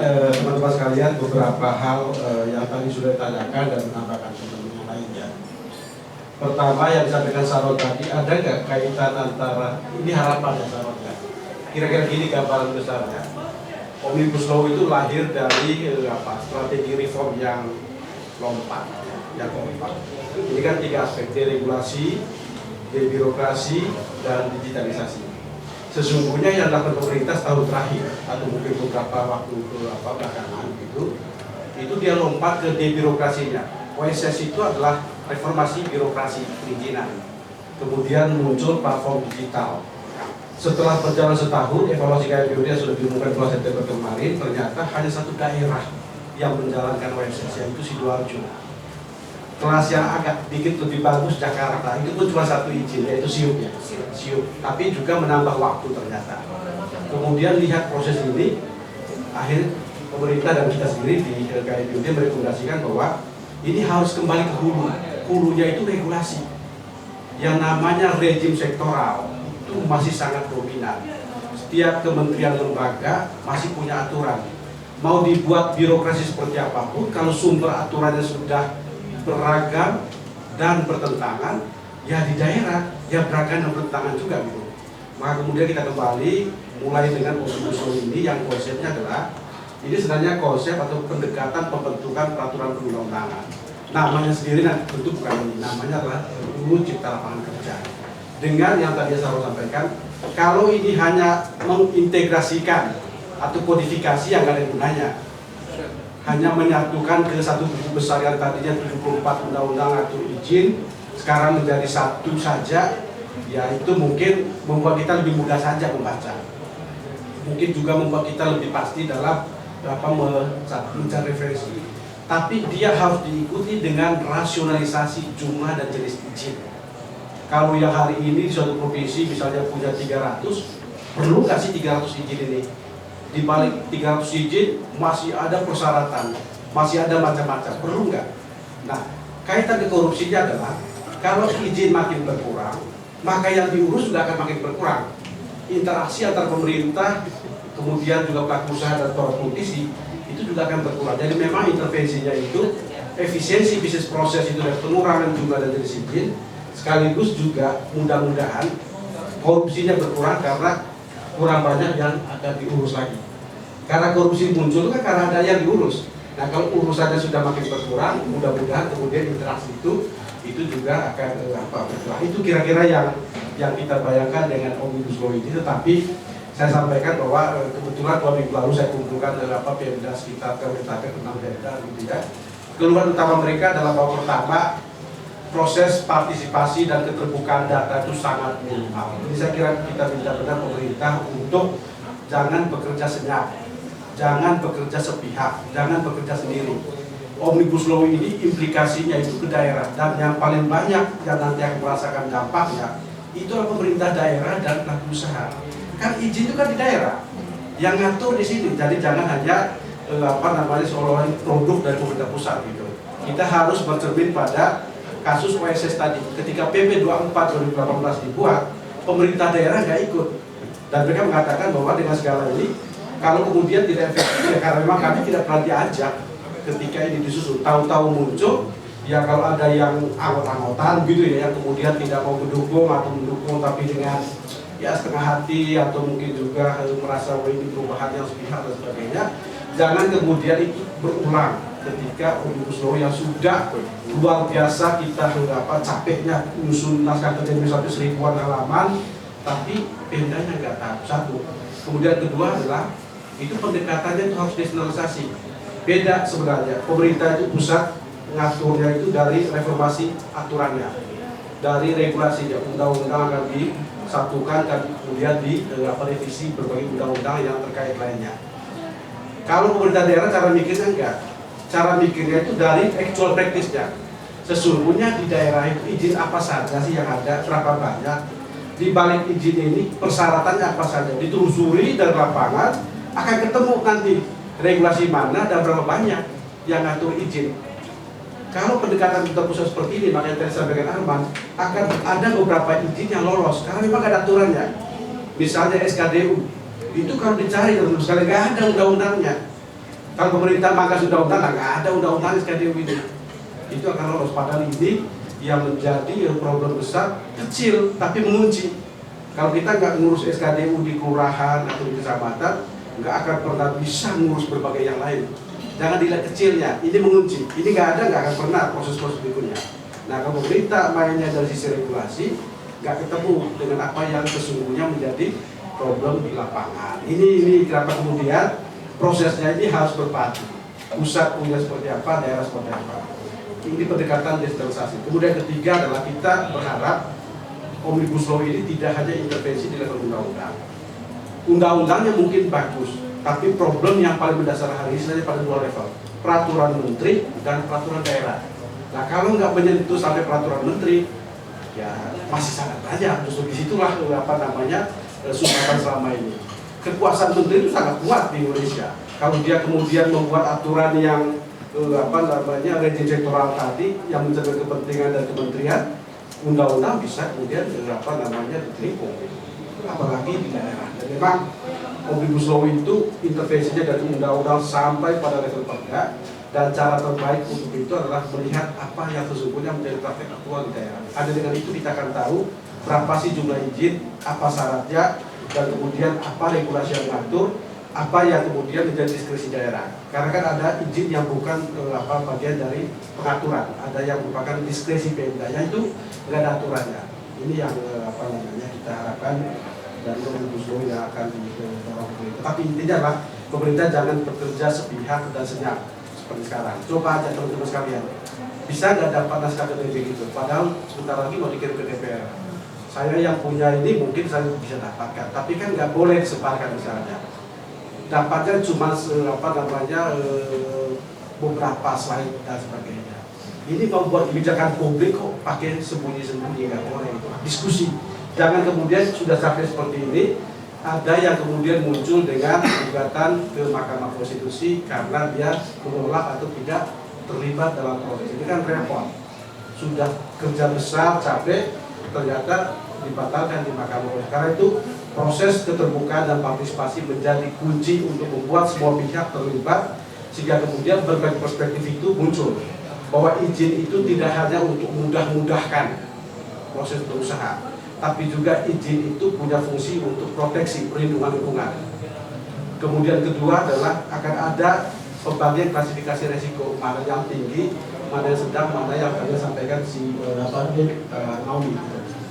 Jangan kemudian nggak disampaikan narasi besarnya, tahu-tahu muncul akan hapus IMB dan AMDAL. Salah itu berarti nggak muncul dulu. Ini bukan hapus izinnya, tapi karena berbagai analisis resiko tadi, ini sebenarnya kalau Pemda itu punya yang namanya RT/RW dan RDTR, yang namanya tata ruang, sesungguhnya izin itu kan hanya konfirmasi aja, maka standar yang dipakai. Jelas bahwa lokasi ini tidak boleh untuk buka bangunan usaha misalnya. Ya udah, berarti nggak boleh gitu, nggak perlu mekanisme izin, tapi dibuat standar. Atau kalau lokasi ini boleh untuk bangunan berapa lantai, dorong untuk bangun itu, kalau kemudian ternyata ada pelanggaran maka akan disemprit dan dibatalkan. Dan memang ada yang disebut izin yang berisiko tinggi untuk 3 hal tadi: kesehatan, lingkungan, dan keselamatan, health, security, dan safety. Tapi ada yang cuma standar, pemerintah punya standar untuk bangunan sekian, silakan kalian bangun, tapi saya akan datang 3 bulan lagi, 6 bulan lagi, kalau ternyata ada pelanggaran standar yang saya lakukan, saya akan masuk tutup. Poinnya sederhana, sama seperti negara-negara lain yang ISO privacy sangat bagus itu bukan karena mereka itu memudah-mudahkan, enggak, mendorong mudah dulu di masuknya, di starting, di entry-nya, tapi nanti ketat di belakang. Kalau Indonesia itu enggak, dipersulit saat masuk, begitu sudah masuk, enggak ada yang ngawasi. Kita kebalikan sesungguhnya. Mestinya itu didorong dulu. Semua yang informal jadi formal, punya izin dan sebagainya. Tapi nanti pengawasannya harus diperkuat. Jadi jangan mempersulit ketika masuk, menggampangkan ketika sudah di dalam. Kebalikan itu yang semangat besar yang mau didorong oleh orang ISO. Kemudian kedua pemekaran daerah, Mas Bayu ya. Ini namanya pemekaran daerah atau pemekaran masalah ya Mas Bayu. Buat kita sih sebenarnya gini, evaluasi dulu lah. Ini sudah 2023 ini kan katanya pemekaran itu adalah rute alternatif. Sudah nggak sih ada bukti-bukti bahwa ini adalah jalan alternatif kita? Kalau ternyata tidak seperti yang kita janjikan ya mungkin ini bukan kebijakan yang tepat. Rasanya kita tidak anti pemekaran, kita tahu beberapa daerah di perbatasan, kemudian di kepulauan dan sebagainya perlu sekali negara hadir. Tanpa pemekaran kita nggak akan pernah bisa dapat fasilitas yang bagus, infrastruktur yang bagus dan sebagainya. Tetapi kan penataan itu sangat penting. 5 tahun ini terus terang moratorium lewat itu saja. Nggak ada kebijakan khusus dari pemerintah, nggak ada evaluasi yang dilakukan, nggak ada pembinaan khusus. Jadi yang moratorium itu pun juga sangat tergantung pada kekuatan individual Wapres waktu itu sekarang. Kalau dia nggak ada, saya juga nggak yakin bahwa moratorium bisa kita lakukan selama 5 tahun. Kekuatan ini yang mudah-mudahan hari ini didukung dengan sistem. Apakah Wapres kemudian punya sistem untuk mencegah, karena bukan hanya modal, tekanan terhadap permintaan untuk pengkalan banyak sekali. Saya tahu persis karena cukup sering juga diajak untuk ngobrol soal ini. Di Komisi 2 DPR, di Komite 1, di daerah, asosiasi, ngomongnya itu dua aja, pilkada, pemekaran pilkada, cuma bolak-balik itu aja mereka. Nah ini yang harus benar-benar lakukan pemerintah, evaluasi dulu, tunjukkan ke publik bahwa pemekaran ini memang menjanjikan pencapaian untuk 4 hal yang selalu disebut itu: kesejahteraan, good governance, perbaikan layanan publik, dan daya saing daerah. Kalau 4 yang tercapai berarti memang ini jangan-jangan hanya makan ongkos, besar di ongkos saja gitu. Besarnya itu di proses pemekaran maupun besarnya ketika daerah itu terbentuk. Jangan-jangan juga kemudian pemekaran ini hanya membuat semua orang bahagia. Everybody happy, itu seluruh rakyat. Coba siapa yang nggak bahagia dengan pemekaran? Kita yang NGO juga bahagia, kan jadi pejabat pemekaran. Kemudian teman-teman yang di birokrasi di daerah lama mungkin dia sulit untuk naik eselon, begitu daerah baru, kalau tadi dia kepala bidang dari kepala dinas lah gitu kan. Para politisi pasti senang, dapilnya banyak, distribusi kadernya kemana-mana. Dunia usaha senang juga kalau dia ikut dalam pejuang pemekaran, nanti proyeknya masuk ke dia. Semua orang pesta pora dengan pemekaran, jangan-jangan hanya rakyat yang enggak gitu. Setelah 2-3 tahun ternyata dan di pemekaran nggak kelihatan. Jadi memang ini harus dievaluasi dan kemudian dari situ baru kita akan lihat seperti apa. Khusus untuk Papua juga harus seperti itu. Jadi jangan kehilangan fokus, jangan goyang pemerintah itu dari berbagai pemerintahan. Ikuti pemerintahan daerah mah sangat banyak, tapi pemerintah punya apa sih? Yang disebut dengan kepentingan strategis nasional yang diperintahkan menurut 3 itu belum ada sampai sekarang yang namanya desain besar tata daerah. Tanpa itu kita nggak tahu di 2030 Indonesia akan punya berapa provinsi sih, akan berapa kabupaten kota, di mana saja pemekaran, itu harus ada. Kalau enggak, ya akhirnya kemudian ya ikuti aja tuntutan dari mana-mana, godaan, rayuan, tekanan dan sebagainya yang membuat kemudian mekar nggak mekar jadi atau tidak gitu. Nah ini yang harus pemerintah punya sesuatu yang sangat clear, menjadi peta jalan territorial reformasi teritorial ke depan. Dan kalau mengikuti apa yang disampaikan Pak Jokowi, membangun Indonesia dari pinggir, berarti sesungguhnya menghadirkan negara lewat seluruh pemekaran itu harusnya hadir ke daerah-daerah perbatasan di Kalimantan. Kita sering ke Kalimantan Barat untuk Sibau ya. Saya sering ke Sulawesi Utara di Niangas maupun juga Sanggit dan Talaut. Dua itu saya kira sangat sentral. Kemudian juga daerah-daerah yang sulit terjangkau karena luasnya wilayah. Dan kemudian terakhir adalah soal reformasi birokrasi total pemangkasan. Jadi kita semua mungkin bingung ya. Muncul banyak sekali isu-isu yang terkait dengan pemangkasan birokrasi, penggunaan artifisial buatan, PNS boleh kerja di rumah, jam tambahan liburan dan sebagainya. Sesungguhnya kemana ini? Narasi besarnya nggak kelihatan. Pemerintah harus muncul dengan narasi besar bahwa kita sedang membangun birokrasi kelas dunia. 2024 itu adalah level untuk sesuatu yang luar biasa. Menuju ke sana kita butuh birokrasi yang tadi tidak flat atau birokrasi yang fleksibel, yang ramping. Yang saya bahasakan adalah mungkin dia ramping secara struktur tapi efektif secara fungsi. Inilah kenapa kemudian perampingan itu perlu. Tapi juga tidak sekedar itu, juga birokrasi yang punya kompetensi. Maka sesungguhnya kalau melihat data tadi, buat saya sesungguhnya reformasi birokrasi itu untuk efisiensi anggaran ya. Tapi sesungguhnya reformasi birokrasi juga untuk efisiensi kebijakan publik. Dengan berlapis-lapisnya birokrasi, eselon 5, 4, 3, 2, 1, maka pembuatan keputusan itu menjadi sangat berbelit-belit dan berlapis-lapis.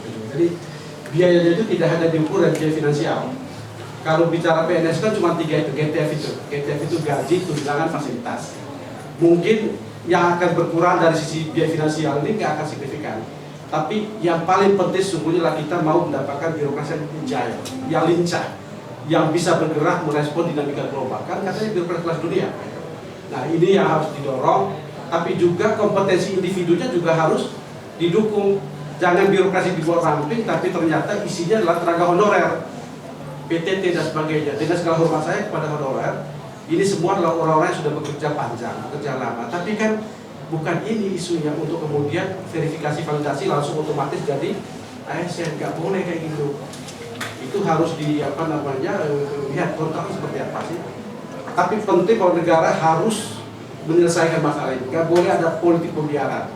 Dibiarkan terkatung-katung seperti itu, bahkan jadi isu komunitas politik menjelang pemilu, pilpres dan sebagainya, muncul isu ini. Setelah itu hilang lagi, muncul lagi, hilang lagi. Jadi memang harus ada penyelesaian atas masalah honorer, tetapi jangan kemudian masuk ke kerangka undang-undang ASN dengan revisi ataupun kemudian dengan otomatisasi yang nggak boleh. Apalagi kalau memanfaatkan sesuatu yang sangat terhormat hari ini, yaitu jabatan P3K. Yang perjanjian kerja itu, P3K itu dulu dikonstruksikan, inilah tempat bagi mereka-mereka yang sudah luar biasa di luar, yang sudah terbukti di bidang profesional, di sektor private dan sebagainya, untuk dia mengabdi kepada negara. Ini pintunya. Jadi untuk menjadi ASN itu bisa dengan jalur PNS, bisa dengan jalur P3K. Lah hari ini terjadi degradasi yang luar biasa, P3K itu isinya nampung honorer, ya nggak boleh. Justru ini sesungguhnya adalah para game changer, pengubah permainan. Kalau ASN itu diisi PNS mungkin lamban, mungkin memang sudah terbiasa dengan kerja-kerja birokrasi. Dengan masuknya orang-orang yang sudah terbukti di luar lewat P3K, dia menjadi mengubah permainan. Itu yang terjadi misalnya Mas Imam Farid jadi dirjen di Kementerian Pendidikan. Dirjen Budaya. Ini bisa mempengaruhi. Tapi kalau hari ini kalau nggak masuk ke ASN, PNS, ya sudah honorer. P3K jadi tempat tampungan, bahkan tempat untuk para sopir pribadinya bupati, ajudan dan sebagainya untuk masuk ke sini untuk mendapatkan gaji dari APBD. Ini nggak benar. Jadi memang kita berharap pemerintah, terutama Menteri PAN itu benar-benar paham semangat dari undang-undang ASN bahwa selain reformasi terkait dengan penyederhanaan dengan birokrasi, penguatan di sisi kompetensi ini sangat penting. Kualitas input menjadi kata kunci. Inputnya buruk dalam artian orang yang masuk ke birokrasi buruk pula birokrasi itu akan bekerja ke depan. Saya kira itu yang tambahan ya dari teman-teman perangkum yang lain. Kalau pilkada tadi kita sudah sampaikan, tapi memang kita terus terang soal pilkada ini teringat karena ikut di 2014 saya terus terang dengan teman-teman pemuda dan sebagainya. Ya demonstrasi juga iya, DPR juga iya. Dari ketika Mendagri menyampaikan akan dievaluasi, sesungguhnya itu bahasa netral. Evaluasi itu harus dong. Karena kebijakan publik harus evaluasi. Tapi evaluasi dalam konteks yang ada sekarang itu membuat memori publik itu teringat dengan tahun 99 hingga 2004 dan teringat pada tahun 2014. 99-2004 adalah cerita tentang betapa kepala daerah itu sangat mudah dijatuhkan karena dia adalah pilihan DPR. Kan ini hubungan antara mandat dan accountability. Kalau saya ngasih mandat, dalam artian saya milih seseorang, ya wajar dong saya minta accountability-nya. Jadi kalau kemudian dipilih oleh DPRD nggak ada cerita, dia kemudian akan bergantung pada DPRD. Itu yang terjadi tahun, mudah-mudahan waktu itu sudah ini ya. Saya kira sejak itu memang sudah 99-2004 banyak sekali teman-teman sekalian. Instabilitas pemerintahan daerah itu luar biasa. Kepala daerah itu kalau nggak diganggu, ya dia akan jatuh. Hanya ada dua model hubungan waktu itu. Satu adalah model yang sifatnya konfliktual, konflik terus itu antara kepala daerah dan DPRD hingga jatuh di seseorang kepala daerah gitu. Atau model hubungannya adalah model hubungan kolutif. Jadi kelihatan tenang, kelihatan damai, tapi sesungguhnya terjadi kolusi. Pemerintah stabil tapi itu dengan berbasis transaksi. Nah kita nggak mau model hubungan konfliktual dan model hubungan politik seperti itu terjadi lagi karena pilkada dikembalikan ke DPRD. Kita mau model hubungan tetap kolektif kolegial, check and balance terjadi, karena itu rakyat yang harus menentukan. Prinsip demokrasi sederhana, mendengar apa kata rakyat. Nah kata rakyat itu cuma dua kalau di Indonesia itu. Mendengar ketika memilih pejabat publik dan mendengar ketika membuat kebijakan publik, cuma dua itu. Nah kalau kemudian duanya dihilangkan, terus kemudian rakyatnya di mana? Inilah kenapa kemudian dengan segala kita tahu pilkada ini banyak juga sisi yang perlu dibenahi, tapi prinsip dasar demokrasi harus dipegang. Nah sisi lain adalah yang selalu disebut bahwa pilkada berbiaya mahal. Pertanyaan saya, pilkada itu berbiaya mahal itu memang sengaja dibuat mahal sih? Karena kalau kemudian kita lihat sumber mahalnya itu di mana, sumbernya kan pada partai politik, pada partai ketika proses pencalonan, pada partai ketika kemudian yang disebut dengan biaya saksi itu besar sekali bagikan dan banyak teman yang terlibat di sana. Nah kalau dia benar calon partai, mestinya kan dia akan dari saksi adalah orang-orang partai, tidak kemudian si kandidat mengeluarkan 150.000 hingga 200.000 untuk membayar satu saksi setiap TPS gitu. Nah ini kan yang perlu kalau yang kita punya komitmen anti politik, anti korupsi, mestinya kan kembali ke sumber di mana yang menjadi mahal itu. Jadi buat saya pilkada nggak mahal, pilkada dibuat mahal. Pilkada tidak mengandung korupsi, pilkada dibocor para koruptor untuk dia korupsi, itu saja gitu. Karena dia tahu hanya di momen pilkada lah dia bisa memeras orang, hanya di momen pilkada lah bisa jual karcis dan sebagainya. Jadi memang kembalilah pada komitmen kita untuk benar memperjuangkan aspirasi masyarakat, daulat rakyat dan sebagainya. Tapi pembenahan di sisi sistem, kemudian juga aktor dan sebagainya itu menjadi penting. Dan termasuk soal reformasi penanganan partai. Tadi Billy sampaikan bantuan bersyarat. Buat saya bukan hitungan angkanya, angka mungkin kita bisa ini. Yang penting adalah negara akan membantu keuangan partai dengan semaksimal mungkin, tapi dia bersyarat. Bersyaratnya apa? Keuangan Anda harus diaudit dan dipublikasikan. Nggak boleh dapat bantuan tapi nggak mau publikasi, nggak mau diaudit. Kemudian kedua, bila perlu kami akan bantu keuangan partai, tapi proses kaderisasi dan pencalonan harus berbasis pada jenjang dan merit system, nggak boleh ujuk-ujuk. Nah, hanya dengan negara membantu partai secara maksimal, dia bisa mengintervensi lebih jauh strategi reform apa yang harus dilakukan partai. Reformasi internal partai nggak boleh hanya menjadi urusan dapur partai politik, dia harus menjadi urusan negara. Tapi negara selama ini sulit masuk karena memang keuangan negara sedikit sekali bantu partai politik. Ya, memang poinnya adalah bukan soal jumlah uang, kita bisa diskusikan soal itu, tapi bantuan bersyarat ini menjadi pintu masuk buat negara untuk melakukan desakan bagi reformasi internal partai. Saya kira itu. Baik, terima kasih Pak Robert Jaleng. Waktu kita tinggal 5 menit ini teman-teman jurnalis. Mungkin untuk kalau misalnya ada pertanyaan lagi gitu ya, silakan nanti di depan kami sudah siapkan makan siang. Mungkin nanti kita bisa, kalau masih ada pertanyaan yang tersisa atau belum puas dengan beragam penjelasan tadi, kita bisa berdiskusi sambil makan siang ya. Baik, sekali lagi kami ucapkan terima kasih banyak untuk rekan-rekan semua yang sudah menyempatkan waktunya untuk datang ke tempat ini, dan mari kita bertepuk tangan bersama ya.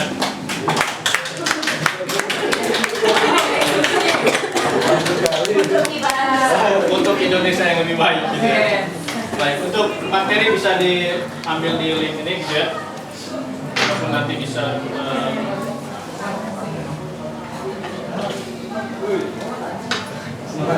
Oke, untuk makan siang sudah ada di depan ruangan ini, silakan teman-teman, dan kita bisa berdiskusi sambil makan siang. Silakan kita ucapkan terima kasih. Makan di sini.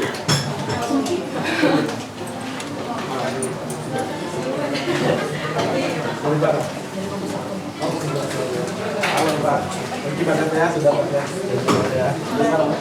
Oh, Tribun, oke. Chris dari konten Pak. Paling konten. Iya, Pak. Soal omnibus law yang lebih melibatkan.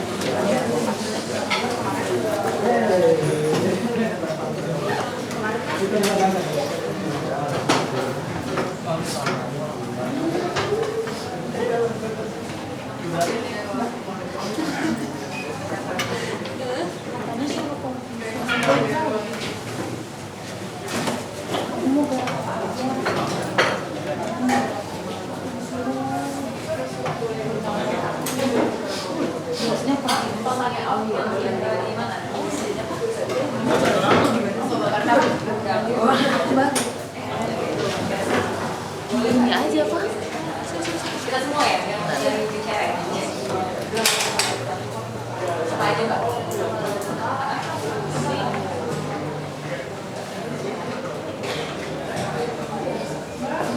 Maksudnya posisi ya? Posisi ya?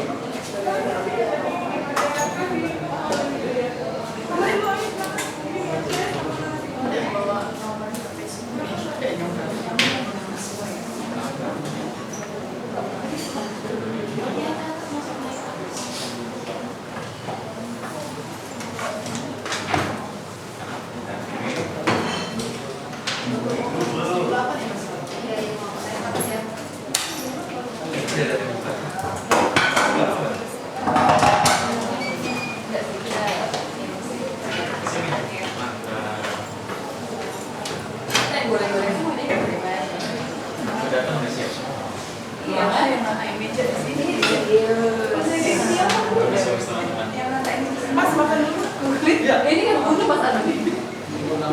Bang makan.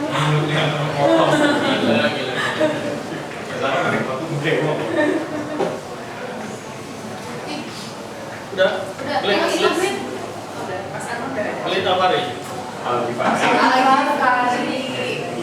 Maklum orang tua. Semua gitu.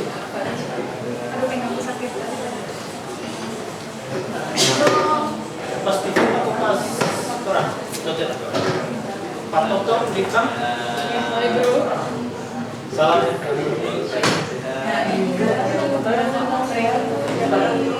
Dulu kuliah sama-sama dan sekarang sering ini juga. Ayo Pak, duduk Pak. Enak kan gini. Nah ini yang makannya.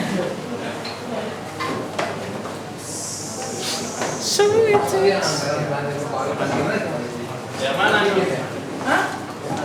Ayumi, DKI rendah loh. Lagi di ojek apa? Kamu nggak tahu? Boleh, sih aja ya. Iya, kalau sini boleh. Wah, heran karena tadi udah tanya jawab emosi aja. Iya. Itu pegang apa tadi? Saya nggak pegang apa-apa, saya cuma ini. Ayo nih.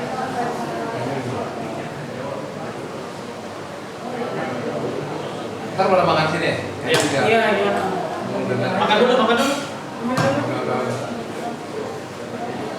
Ini mah enak, ini dingin. Iya, makanya. Ini kan bulan daring. Mesinnya 15, kalau enggak, ya. Kalau mungkin kami rapat di Renang, enak kali di sini. Ini emang sepi sih sekarang. Kalau bayarnya udah 2,5 juta jadi minimum. Kalau di sini aku makan. Kamu makan ya? Baru 2 orang.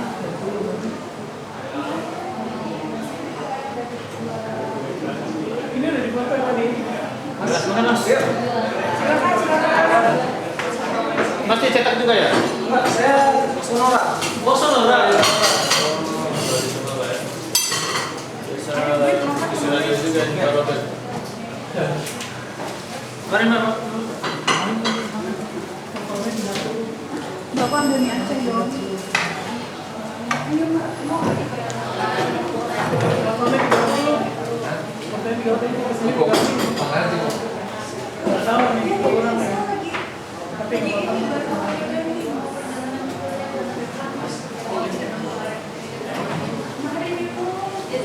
Kalau bikin gitu gimana? Mbak. Mbak. Ya udah.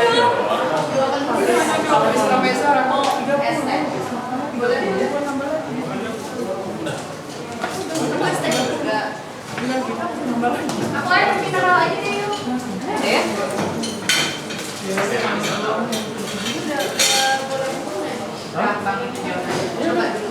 Sekarang mau gampang bikin ini. Iya, Mas Agus. kan kainnya ada yang dari Korea, jadi bahannya tuh Korea sama apa gitu. Ini apa? Yang Korea tuh jeruk yang apa? Ini kebelannya. Ini dari kita ya? Iya dong. Namanya kalau macam. Yang Desainnya. Yang nyusun-nyusunnya dia? Ya sudah ini desainnya. Letak-letaknya gitu. Iya, ini sebabnya. Nih, ini desainnya. Lu kalau mau bikin apa lu kita? Masa? Lu lowat tuh di komen orang. Silakan Mas, makan Mas. Itu di jalan dibungkul. Minumannya jangan lupa minumannya. Iya. Dibungkulin street. Hah? Bikinnya dibungkulin street. Tahun kapan itu?